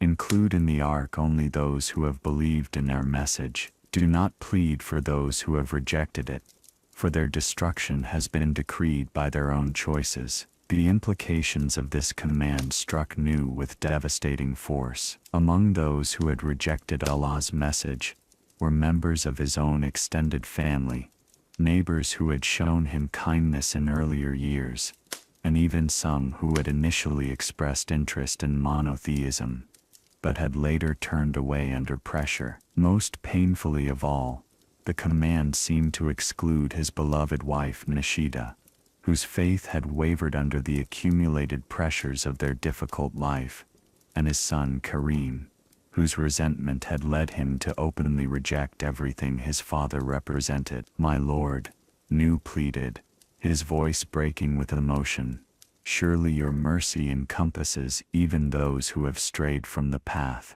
Might they not yet return to guidance if given more time?" Allah's response came with the inexorable certainty of cosmic law. "The time for return has passed, O Nuh.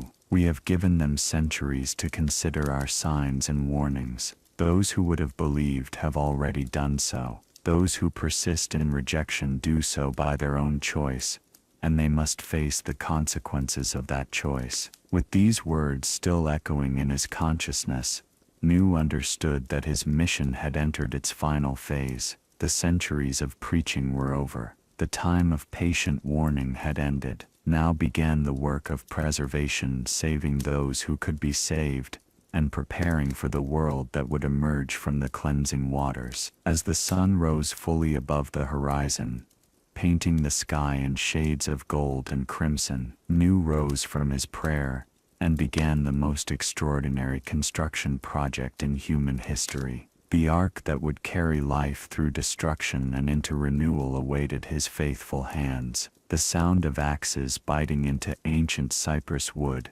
echoed across the valley as Nuh and his small band of believers began their monumental task. Dawn had barely broken when they commenced their work, but already the magnitude of their undertaking was becoming apparent. The trees that Allah had designated for their use stood like silent sentinels, their massive trunks requiring multiple men working in coordination to fell each one. Yakin, Nuh's faithful son, wiped the sweat from his brow as he surveyed the construction site. "Father," he said, his voice filled with both determination and uncertainty, "the scale of what we're building, the people will see this from miles away. How long before they come to investigate?" Nuh paused in his measurements, looking up from the wooden stakes he had driven into the ground to mark the ark's outline. The dimensions were so vast that walking from one end to the other required considerable effort. "My son,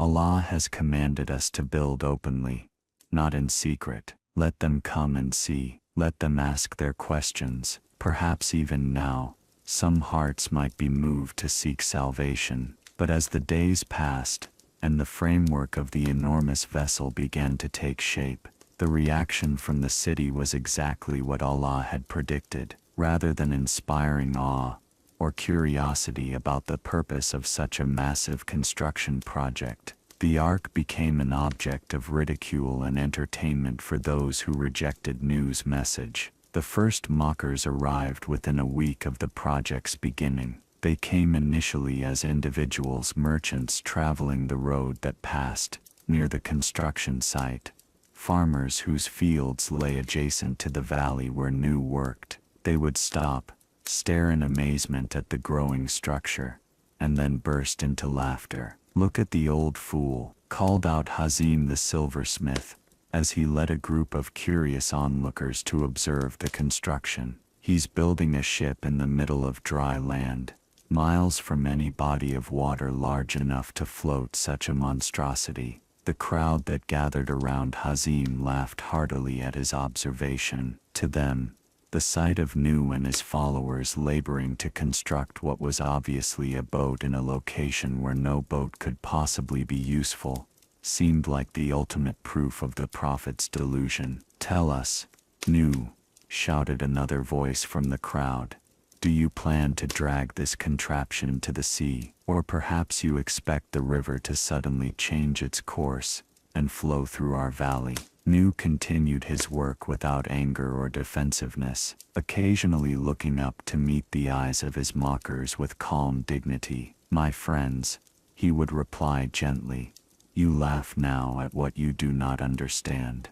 but the day will come when the purpose of this vessel becomes clear to all." Such responses only increased the laughter. The idea that their dry, stable homeland could ever require such a massive boat struck the onlookers as absurdly impossible. Their city had stood for centuries without experiencing any flooding beyond the occasional overflow of irrigation channels during heavy rains. As news of Nuh's construction project spread throughout the city, it became a popular destination for entertainment. Families would bring food and make day-long excursions to watch the progress of what they called the Mad Prophet's folly. Children would run among the wooden beams and half-assembled frames, playing games of hide-and-seek while their parents pointed and laughed. The mockery grew more sophisticated as the educated classes began to visit the site. Scholars would arrive with scrolls and instruments, making elaborate calculations to demonstrate the impossibility of Nuh's project. "Consider the engineering problems alone," announced Dr. Hakim, the natural philosopher, as he addressed a crowd of admirers. "The weight of such a structure would cause it to break apart under its own mass. The wood would warp and split. Even if somehow completed, it could never remain watertight in any significant body of water." These learned critiques drew approving nods from the assembled crowd. Here was rational, scientific analysis proving what their common sense had already told them, that Nuh's project was the product of an unbalanced mind rather than guidance from Allah. The priests organized special festivals around the growing ark, using it as a backdrop for elaborate ceremonies dedicated to the 5 idols. They would lead processions to the construction site, encouraging their followers to offer prayers of gratitude to the gods for protecting them from the kind of madness that had apparently overtaken the former warner. "Behold the fate of those who reject the wisdom of our ancestors," Kazim would proclaim as he gestured toward the half-built vessel. "See how the man who once seemed reasonable has been driven to this pointless obsession. Let his example serve as a warning against the pride that leads people to think they can communicate directly with powers beyond themselves." But the mockery was not limited to public spectacles. It became a constant backdrop to the daily work of construction. Every day brought new groups of spectators who felt entitled to comment on the project, offer sarcastic advice, or simply stand and laugh at the apparent futility of the enormous undertaking. "Why don't you build it in sections that can be carried to water?" suggested one clever observer. "Or perhaps you could construct wheels beneath it and roll it to the sea." Rahman, the textile merchant who had been among Nuh's earliest followers, found the constant ridicule increasingly difficult to bear. "Master," he said quietly during a break in their work, "sometimes I wonder if we truly understand Allah's plan." The people's laughter. "It makes me question whether we have heard Allah's command correctly." Nuh placed a reassuring hand on Rahman's shoulder, understanding the doubt that constant mockery could create even in faithful hearts. "My brother, remember that truth often appears as foolishness to those who lack understanding. Our ancestors who built the Great Pyramids were probably mocked by those who could not envision the final result. We build not for the approval of men, but in obedience to Allah." Yet, even Nuh felt the weight of the ridicule. Each day brought fresh waves of laughter, new jokes at his expense, and increasingly elaborate attempts to demonstrate the absurdity of his project. Former friends and business associates would arrive with expressions of pity, offering to help him abandon his delusion and return to normal life. The psychological pressure was particularly intense, because the mockers' arguments seemed so reasonable from a purely human perspective. There was indeed no body of water large enough to float such a vessel anywhere near their location. The engineering challenges were genuinely formidable. The cost in time, labor, and materials was enormous for a project with no apparent practical purpose. But during his evening prayers, when the crowds had dispersed and silence returned to the valley, Nuh would find his faith renewed. In the quiet darkness, he could hear more clearly Allah's voice that had commanded this work. Allah, who had created the heavens and earth, could surely bring forth whatever waters were needed when the time came. O Allah, he would pray as he knelt beside the growing ark, grant us strength to continue this work, despite the laughter of those who do not understand. Help us to build with patience and precision, knowing that every beam we place and every joint we secure serves your greater purpose. As months passed and the ark's basic structure took shape, the mockery intensified rather than diminished. The sight of the massive vessel, clearly recognizable now as a boat despite its landlocked location, seemed to make Nuh's apparent delusion even more comical to the observers. The morning that would change everything began like any other. In the long years of construction, Nuh and his faithful companions arrived at the ark as dawn painted the eastern sky in familiar hues of gold and rose. The massive vessel now stood complete, its towering hull rising like a wooden mountain from the valley floor, its multiple decks and carefully sealed chambers, ready to fulfill Allah's purpose. Yet, something felt different in the air that morning. The usual crowds of mockers had not yet arrived, and an unusual stillness hung over the landscape. Even the birds seemed subdued, perching quietly in the trees without their customary dawn chorus. Nuh paused in his morning inspection of the ark, sensing that the moment he had awaited for so many years was finally at hand. The first sign came as a whisper in his heart, the familiar voice of Allah that had guided him through decades of faithful service.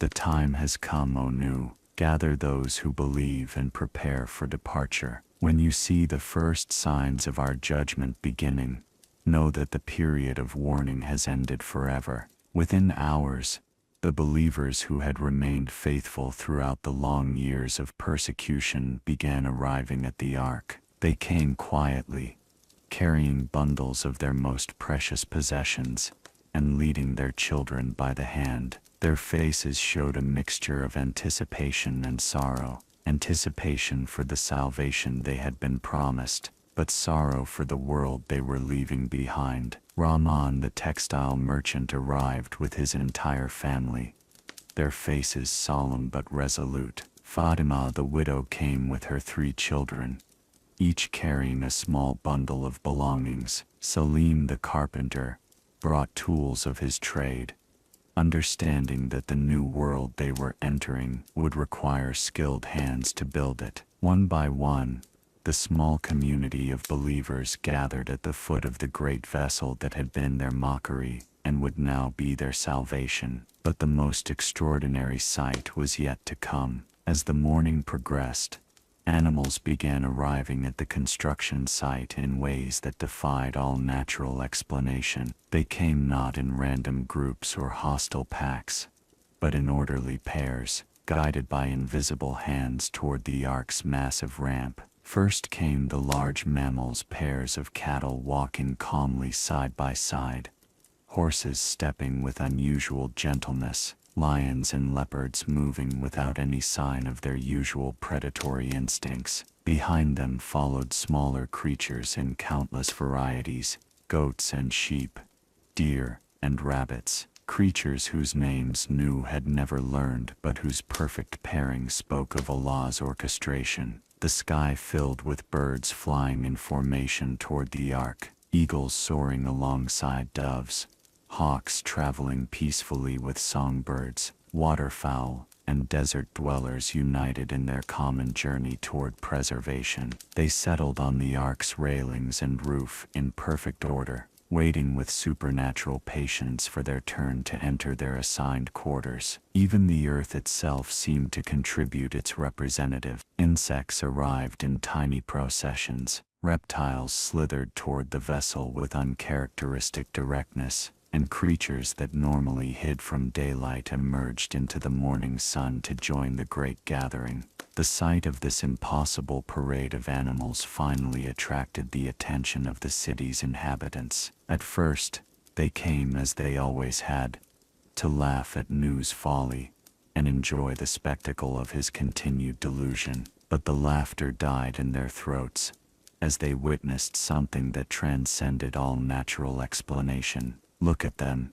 whispered one observer, his voice filled with awe rather than mockery. "The animals, they're walking directly to the ark as if Allah is calling them." Hazim the silversmith, who had led so many groups in ridiculing Nuh's project, found himself speechless as he watched a pair of lions walk past him within arm's reach, completely ignoring his presence as they made their way toward the vessel. The great cats moved with dignified purpose, their attention focused entirely on their destination. "This cannot be natural," murmured Dr. Hakim, his scientific mind struggling to process what his eyes were seeing. "Animals of different species do not gather voluntarily like this. Predators do not walk peacefully among their prey. There must be some explanation." But even as the learned men searched for rational explanations, a deeper truth was beginning to penetrate the consciousness of those who watched.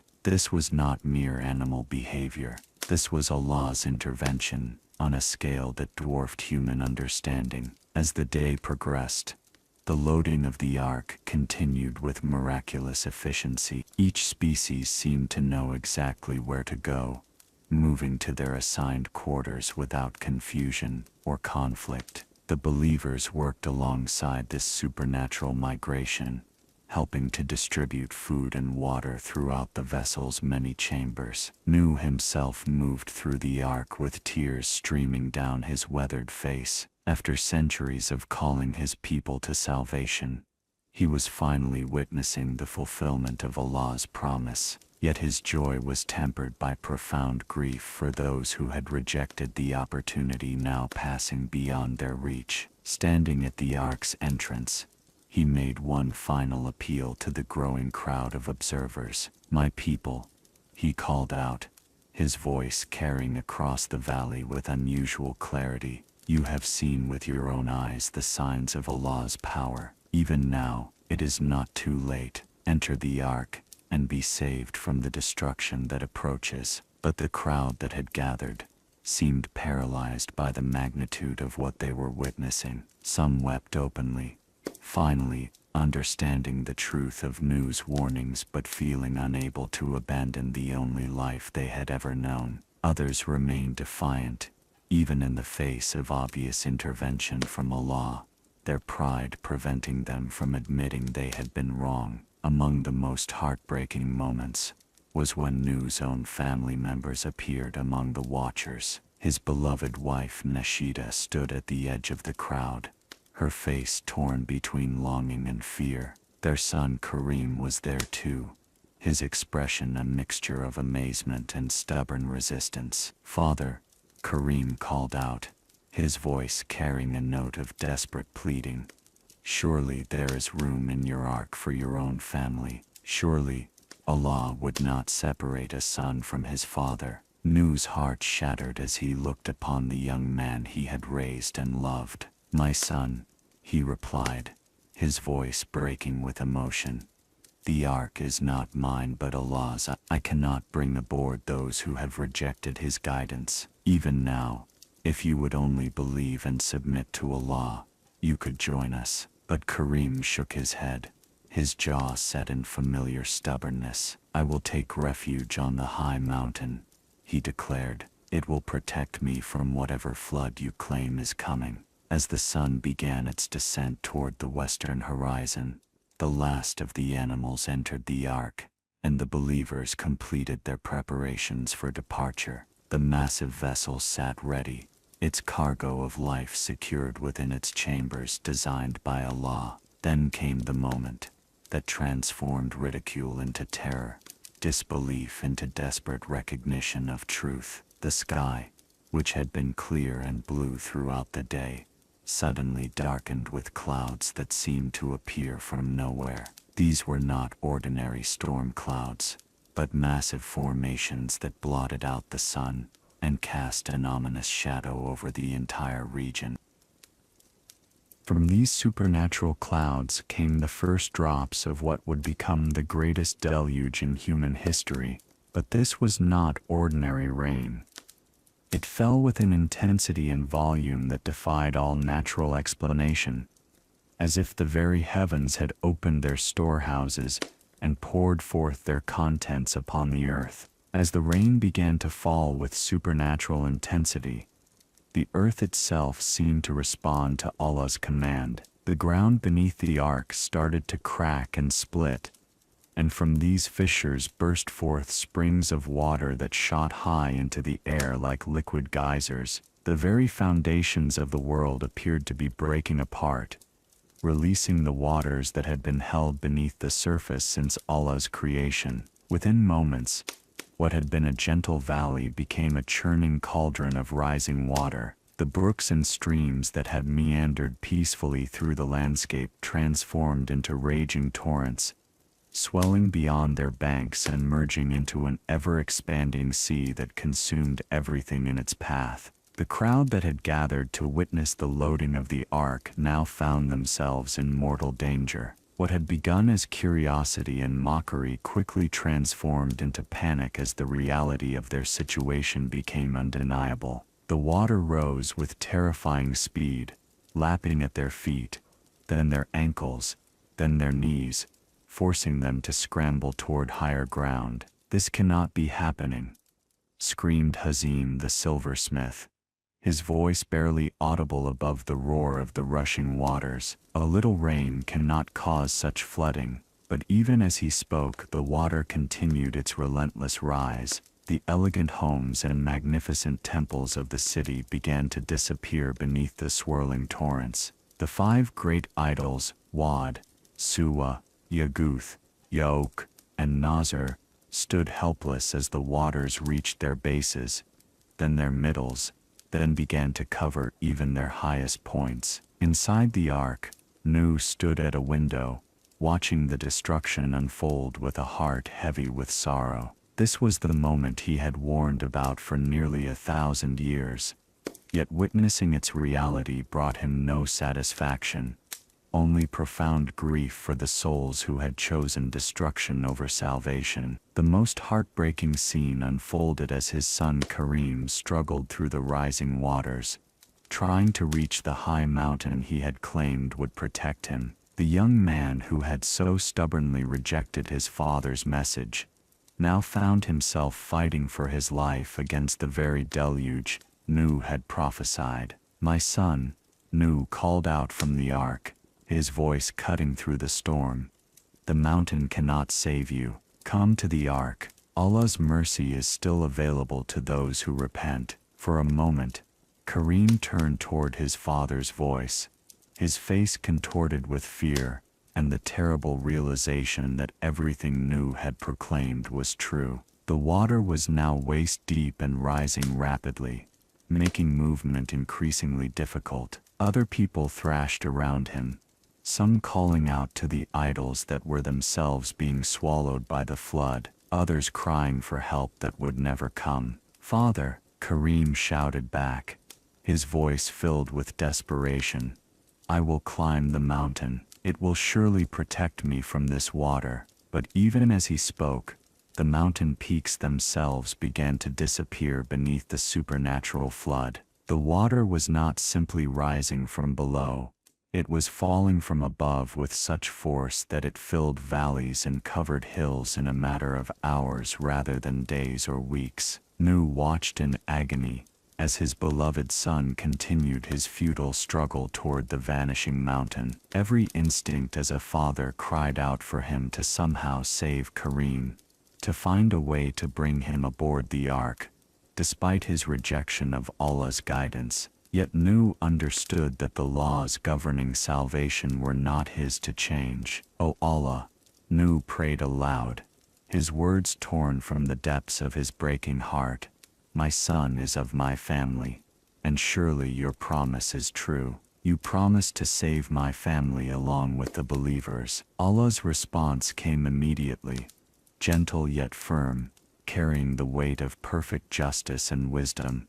O Nuh, he is not of your family. His conduct is unrighteous. Do not ask of me that of which you have no knowledge. I counsel you not to be among the ignorant. These words struck Nuh like physical blows, forcing him to confront the most painful truth a parent can face, that family bonds, no matter how strong, cannot override the fundamental choice between truth and falsehood that each soul must make for itself. Kareem was his son by blood, but he had chosen to reject the very guidance that defined Nuh's spiritual family. As the water continued to rise with unnatural speed, covering even the tallest structures in the city, desperate people began swimming toward the ark, pleading for rescue. Some were neighbors who had shown kindness to Nuh's family in earlier times. Others were former friends who had turned away only under social pressure. A few were even relatives who had maintained some affection for Nuh despite rejecting his message. Please, Nuh, called out Nashida, his beloved wife, as she struggled against the current. We are your family. Surely there is room for us in your great vessel. The sight of his wife fighting for her life in the surging waters tested Nuh's faith more severely than any trial he had previously endured. This was the woman who had shared his bed and borne his children, who had stood by him through years of poverty and persecution. Yet she too had ultimately chosen to reject Allah's guidance that could have saved her. My beloved, Nuh called back, tears streaming down his face. The ark is not mine to control. Only those who believed in Allah and followed his guidance can find safety here. Even now, if you would only submit to Allah and acknowledge his unity, you could join us. But Nashida, like so many others, found herself unable to abandon a lifetime of belief, even in the face of obvious intervention from Allah. The psychological barriers that had prevented her from accepting monotheism remained intact, even as the physical world collapsed around her. Young children, who had played innocently around the ark during its construction, now clung to debris as their parents searched frantically for any hope of survival. The elderly, who had lived through decades of prosperity and stability, found their strength inadequate to battle the supernatural torrent that swept away everything they had known. Dr. Hakim, the natural philosopher who had so eloquently explained the impossibility of Nuh's project, now found himself grasping desperately at floating timber, as his carefully reasoned worldview dissolved along with everything else. This defies all natural law, he gasped, as he struggled to keep his head above water. Water cannot rise this quickly from natural causes. The priests of the 5 idols, their elaborate robes now sodden and heavy, called out to their gods for salvation that would never come. Kazim, the high priest of Nasr, stood waist-deep in water on the temple steps, his arms raised toward the eagle statue that was itself disappearing beneath the flood. Great Nasr, he cried out in desperation, show your power, save your faithful servants from this impossible deluge. But the stone eagles remained silent and motionless as the waters closed over them, carrying away forever the objects of misplaced worship that had led so many souls astray. As the last visible landmarks vanished beneath the surface, a profound silence settled over the scene. The mighty civilization that had taken centuries to build had been erased in a matter of hours, leaving only the ark floating peacefully on an endless sea that covered the entire world. Inside the vessel, the believers knelt in prayer, overwhelmed by the magnitude of what they had witnessed. They had been saved not through their own righteousness, but through Allah's pure mercy, who had provided this refuge for those who chose to trust in his guidance. Nuh stood alone at the window, his weathered hands gripping the wooden frame as he gazed out at the transformed world. The burden of nearly 1,000 years of prophetic mission had finally been lifted from his shoulders, yet the cost had been almost too great for his human heart to bear. "O Allah," he whispered into the rain-washed air.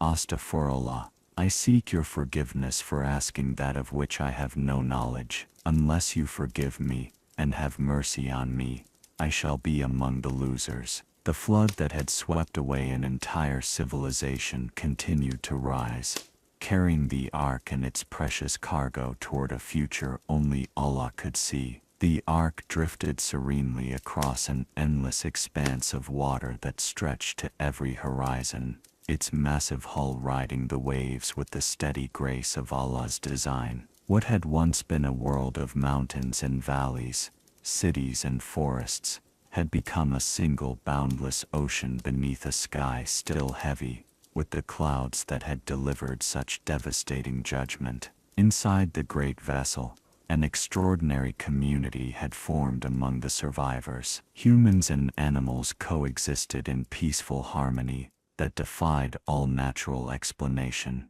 Lions lay contentedly near sheep, wolves rested beside deer, and predatory birds perched calmly next to the smaller creatures that would normally be their prey. The supernatural peace that had guided them to the ark continued to govern their behavior within its protective walls. Nuh moved through the various levels of the ark with quiet wonder, still marveling at the perfect provision Allah had made for every need. Each species had been allocated exactly the right amount of space, with ventilation systems that kept the air fresh throughout the vessel and storage areas, filled with precisely the foods required to sustain every creature for the long journey ahead. In the human quarters, the small community of believers had adapted to their new reality with remarkable resilience. Rahman, the textile merchant, had organized work schedules for maintaining the ark and caring for the animals. Fatima, the widow, had taken charge of food preparation and distribution, her natural maternal instincts extending to everyone aboard. Salim, the carpenter, used his skills to make small repairs and improvements that enhanced their comfort during the voyage. "It is remarkable," observed Yakin, Nuh's faithful son, as he watched a group of children playing peacefully near a family of bears. "The very animals that once inspired fear now seem like gentle companions. Even the greatest predators appear as tame as domestic pets." Nuh nodded thoughtfully, understanding that they were witnessing more than mere animal behavior modification. "My son, we are seeing creation as Allah originally intended it.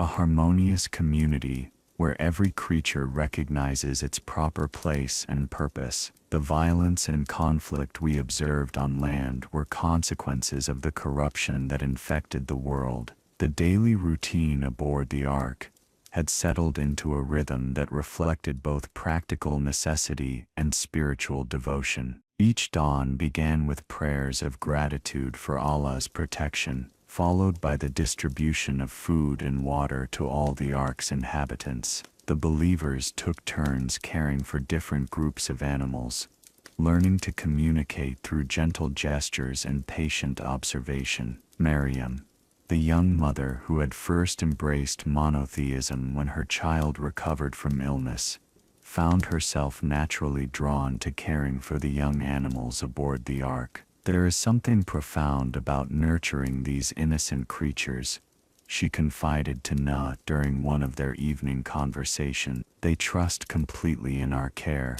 just as we must trust completely in Allah's providence." The children aboard the ark adapted to their unusual circumstances with the flexibility of youth. They created games that involved all the animals, learned to distinguish between different species, and developed an intuitive understanding of each creature's needs and preferences. Their laughter echoed through the vessel's corridors, bringing joy to hearts that had witnessed such terrible destruction. "Look, Uncle Nuh," called out little Zaid, Rahman's youngest son, as he sat surrounded by a collection of small birds that had perched on his shoulders and arms. "They like it when I sing to them.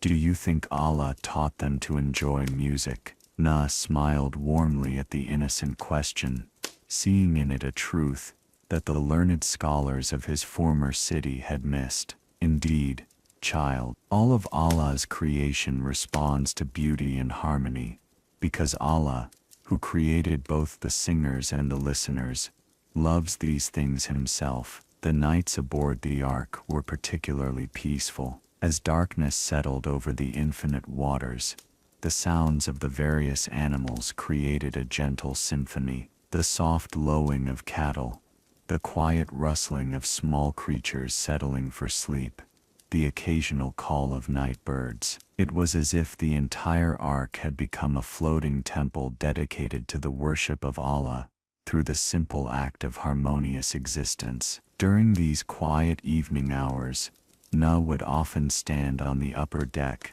gazing out at the star-filled sky reflected in the calm waters below. The same constellations that had guided him during his centuries of preaching now wheeled overhead, but their light seemed brighter, their patterns more clear, as if the cleansing of the earth had somehow purified the very heavens above. "O Allah," he would pray during these contemplative moments, "you have preserved us not because of our righteousness, but because of your mercy. Help us to be worthy of this salvation, and guide us to establish in the new world a community that truly reflects your wisdom and justice." The provisions stored within the ark proved to be perfectly calculated for their needs. Every day brought exactly the right amount of food and fresh water, despite the fact that no rain had fallen since the initial deluge. It was as if Allah continued to sustain them through miracle as subtle as it was constant. Week after week passed in this floating sanctuary, and gradually the believers began to understand that their time on the ark was not merely about physical survival, but about spiritual preparation. They were being transformed by their experience of total dependence on Allah's providence, learning lessons about trust, community, and stewardship that would be essential for rebuilding the world. The animals themselves seemed to serve as teachers in this floating school of faith. Watching the mother birds feed their young, the believers learned about selfless care, observing how different species shared limited space without conflict. They discovered principles of cooperation and mutual respect, seeing how every creature instinctively fulfilled its natural purpose. They gained insight into the importance of accepting their own role in Allah's creation. "We are witnessing a preview of paradise," Fatima observed one evening, as she watched a group of children sleeping peacefully surrounded by various animals. "In the new world we're traveling toward, perhaps this harmony between human and animal, between different peoples, will become the natural order once again." As the ark continued its journey across the transformed world, those within its protective walls were themselves being transformed. The trauma of witnessing such complete destruction gradually gave way to hope for the rebirth that awaited them. They were not just survivors of judgment, but pioneers of renewal, carrying within their hearts the seeds of a civilization that would honor Allah from its very foundation. The endless sea that surrounded them was no longer a reminder of destruction, but a symbol of purification. Just as water cleanses the body, the great flood had cleansed the earth of corruption, preparing it to receive new life guided by Allah's wisdom. And in the gentle rocking of the ark on the peaceful waters, in the contented sounds of the animals in their care, in the innocent laughter of children who had learned to see all creation as family, the believers found profound assurance that Allah's mercy was indeed greater than His wrath, and that their journey toward a new beginning was proceeding exactly according to His perfect plan. After countless days and nights floating upon the endless waters, a subtle change began to manifest in the world around the ark. The relentless rain that had poured from the heavens for so long finally ceased, leaving behind a profound silence that seemed to echo across the transformed earth. The clouds that had darkened the sky for months slowly began to part,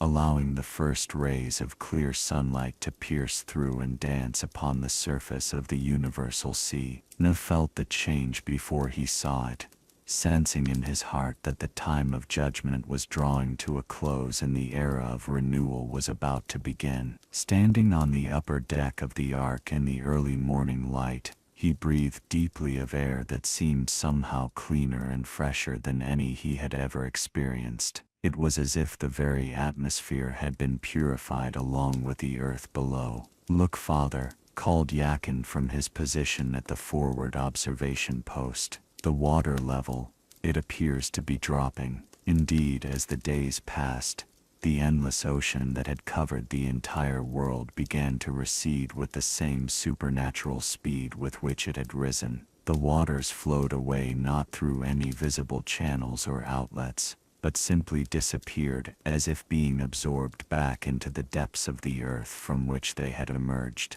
Gradually, the highest peaks of mountains began to emerge from the retreating waters like islands in a vast sea. These summits, cleansed by their submersion and gleaming in the renewed sunlight, appeared more majestic and beautiful than any landscape the survivors could remember from the old world. The first land that fully emerged was a broad, fertile plateau surrounded by gentle hills and watered by clear streams that flowed down from the newly revealed mountains. As the ark settled gently onto this virgin soil with a soft scraping sound, the believers aboard felt a mixture of profound gratitude and overwhelming anticipation. "We have reached dry land," Nuh announced to his fellow survivors, his voice filled with wonder. "After our long journey across the waters of judgment, Allah has brought us to a place of safety and new beginning." But even as the ark came to rest, Nuh waited for Allah's command to disembark. He understood that their time aboard the vessel had been precisely measured by Allah's wisdom, and their departure must be equally guided by Allah's timing.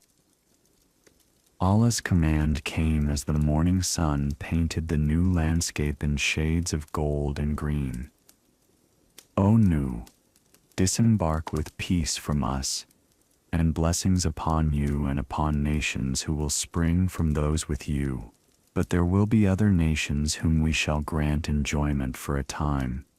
Then a painful punishment from us will reach them." With hearts full of gratitude and determination, the believers began the process of leaving their floating sanctuary. The animals, guided by the same supernatural instinct that had brought them to the ark, departed in orderly processions, spreading out across the cleansed landscape to establish new populations in this purified world. The lions padded majestically down the ramp and disappeared into the forested hills. The birds took flight in great wheeling formations, their calls echoing across valleys that had never before heard such songs. The smaller creatures scurried and hopped toward their new habitats, while the domestic animals remained close to their human caretakers, ready to help establish the agricultural foundation of the new civilization. Nuh was the last to leave the ark,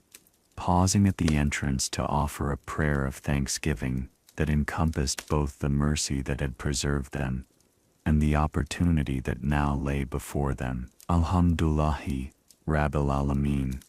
All praise belongs to Allah, Lord of all the worlds, who has saved us from the wrongdoing people, and granted us this chance to build a world founded upon His guidance." The first priority for the survivors was the construction of an altar where they could properly thank Allah for their deliverance. Using stones from the nearby hills and wood that had been set aside during their journey, they built a simple but beautiful structure dedicated to the worship of Allah alone. As they gathered around this altar for their first communal prayer on the new earth, Nuh offered sacrifices from among the clean animals they had brought with them. The sweet aroma of their offerings rose like incense toward the heavens, symbolizing their gratitude and their commitment to establishing a righteous community in the cleansed world. O Allah, Nuh prayed as the community knelt together on the fresh earth.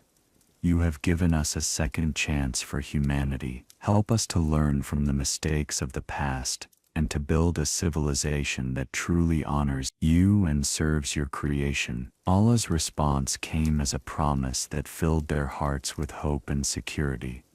Never again will I destroy all living creatures as I have done. As long as the earth endures, seed time and harvest, cold and heat, summer and winter, day and night will never cease. To seal this promise, Allah caused a magnificent rainbow to appear in the sky above them, a bow of many colors that arched across the heavens like a bridge between earth and Allah's realm. The survivors gazed up at this beautiful sign with tears of joy streaming down their faces, understanding that it represented an eternal covenant between Allah and His creation. This rainbow, Nuh explained to the children who had gathered around him, is Allah's sign that He will never again destroy the earth by flood. Whenever we see it in the sky after rainfall, we will remember His mercy and His promise of stability for the world. In the days that followed, the small community began the work of establishing their new society.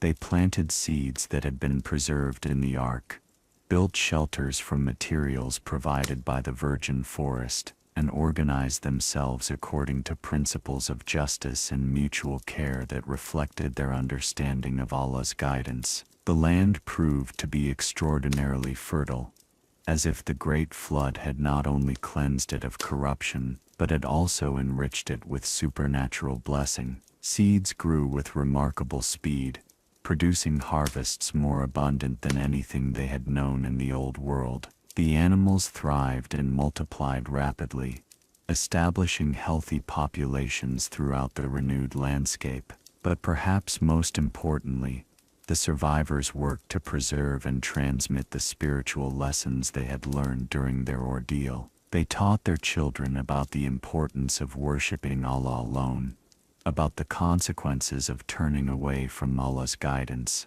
and about the mercy that is always available to those who sincerely repent and seek righteousness. Nuh, now recognized as the patriarch of the new humanity, established regular gatherings where the community would recite the stories of the old world, the reasons for its destruction, and the principles that must guide their new civilization. These became the foundation of a tradition that would preserve the memory of the Great Flood and its lessons for generations to come. As the seasons turned and the community grew, they watched with wonder as the rainbow appeared regularly in the sky after gentle rains, always reminding them of Allah's covenant and their responsibility to remain faithful to the guidance that had saved them from destruction. The ark itself, resting on the mountainside where it had come to land, became a monument to Allah's mercy and human faith. Pilgrims would climb the heights to see the great vessel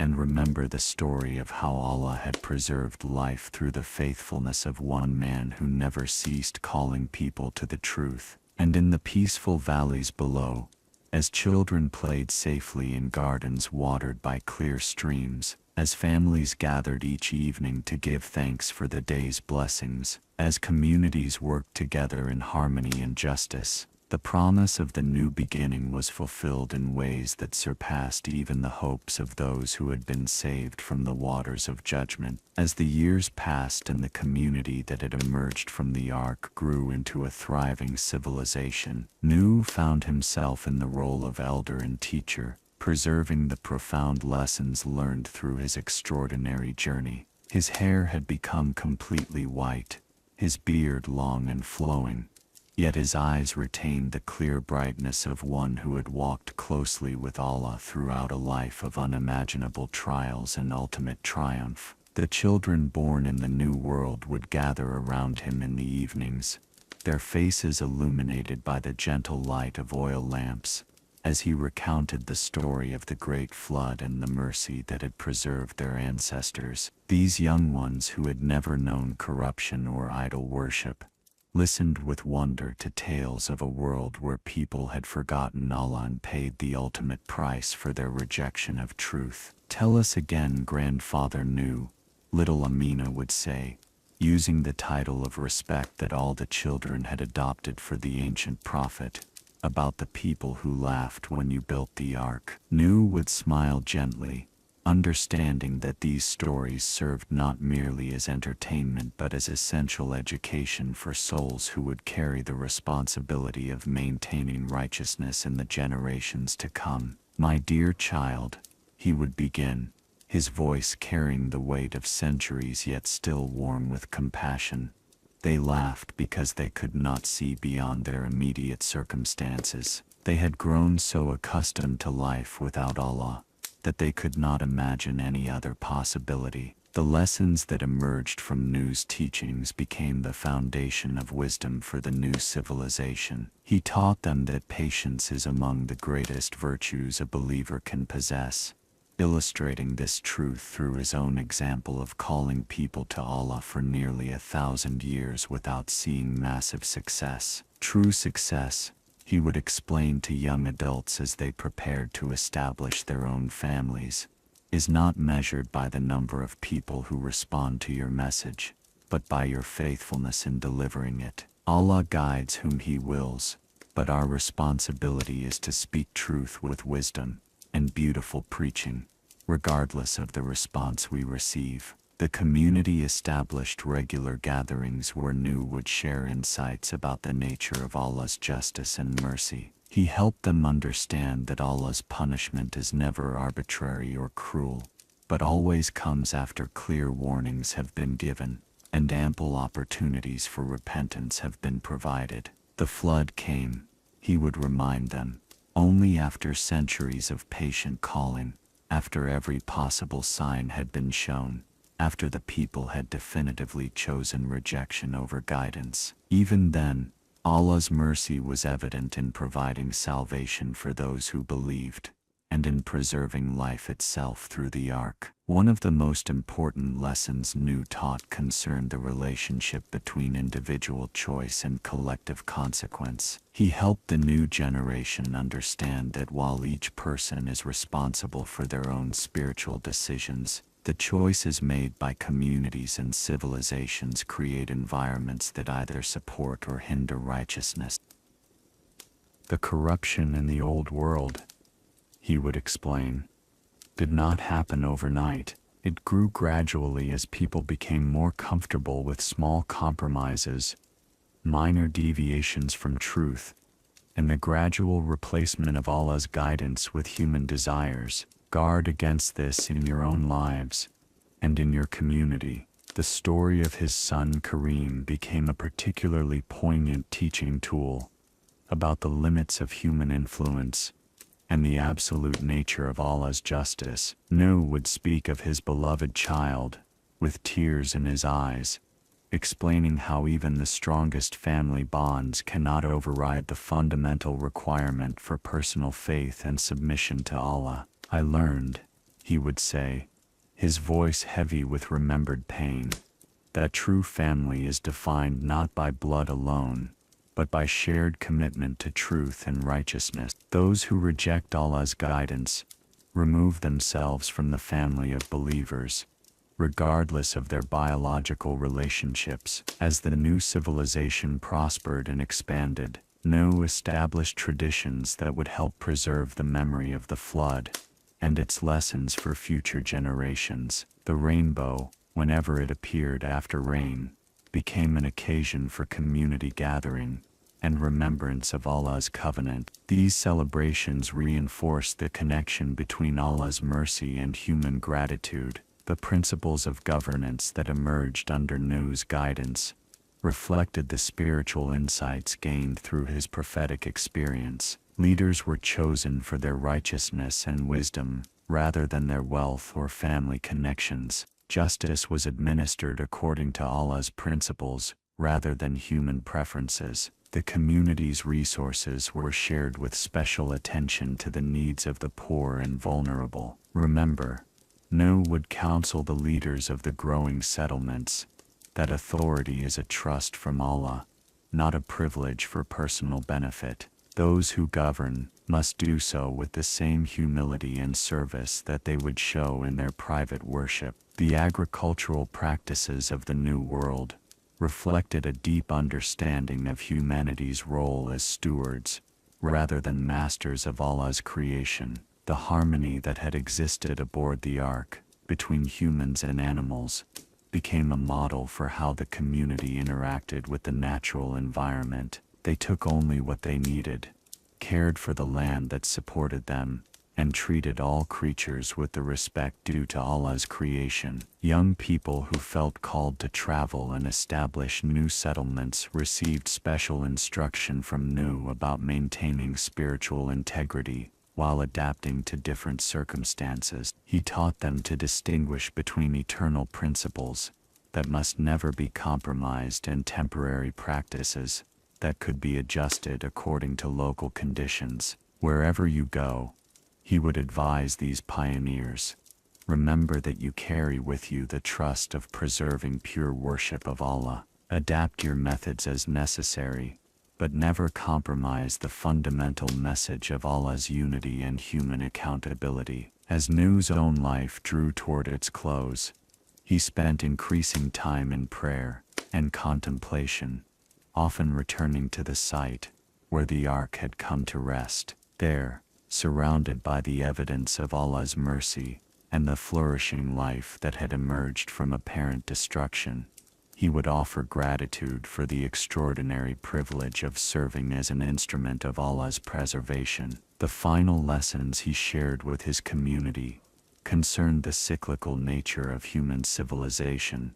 and the constant need for spiritual vigilance. He warned them that future generations might face similar tests, might be tempted to abandon the pure worship their ancestors had died to preserve. The struggle between truth and falsehood, he taught in his final gatherings, continues in every generation. The external circumstances may change, but the fundamental choice remains the same. Will humanity worship Allah, or will they turn to created things? Will they seek guidance from Allah's revelation, or will they rely solely on human reasoning? When Nuh finally passed from this world at the extraordinary age that Allah had granted him, the entire community mourned the loss of their beloved patriarch and teacher. But his legacy lived on in the principles he had established, the stories he had preserved, and the civilization he had helped to build on the foundation of pure monotheistic faith. The rainbow continued to appear in the sky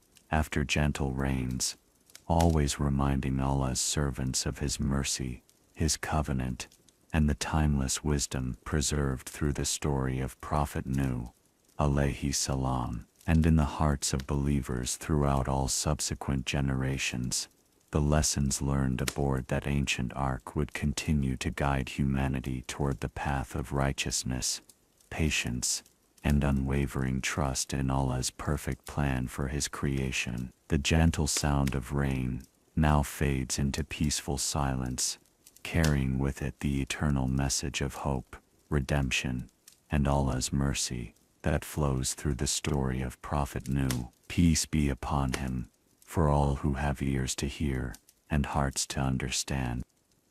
Thank you for spending this time in reflection.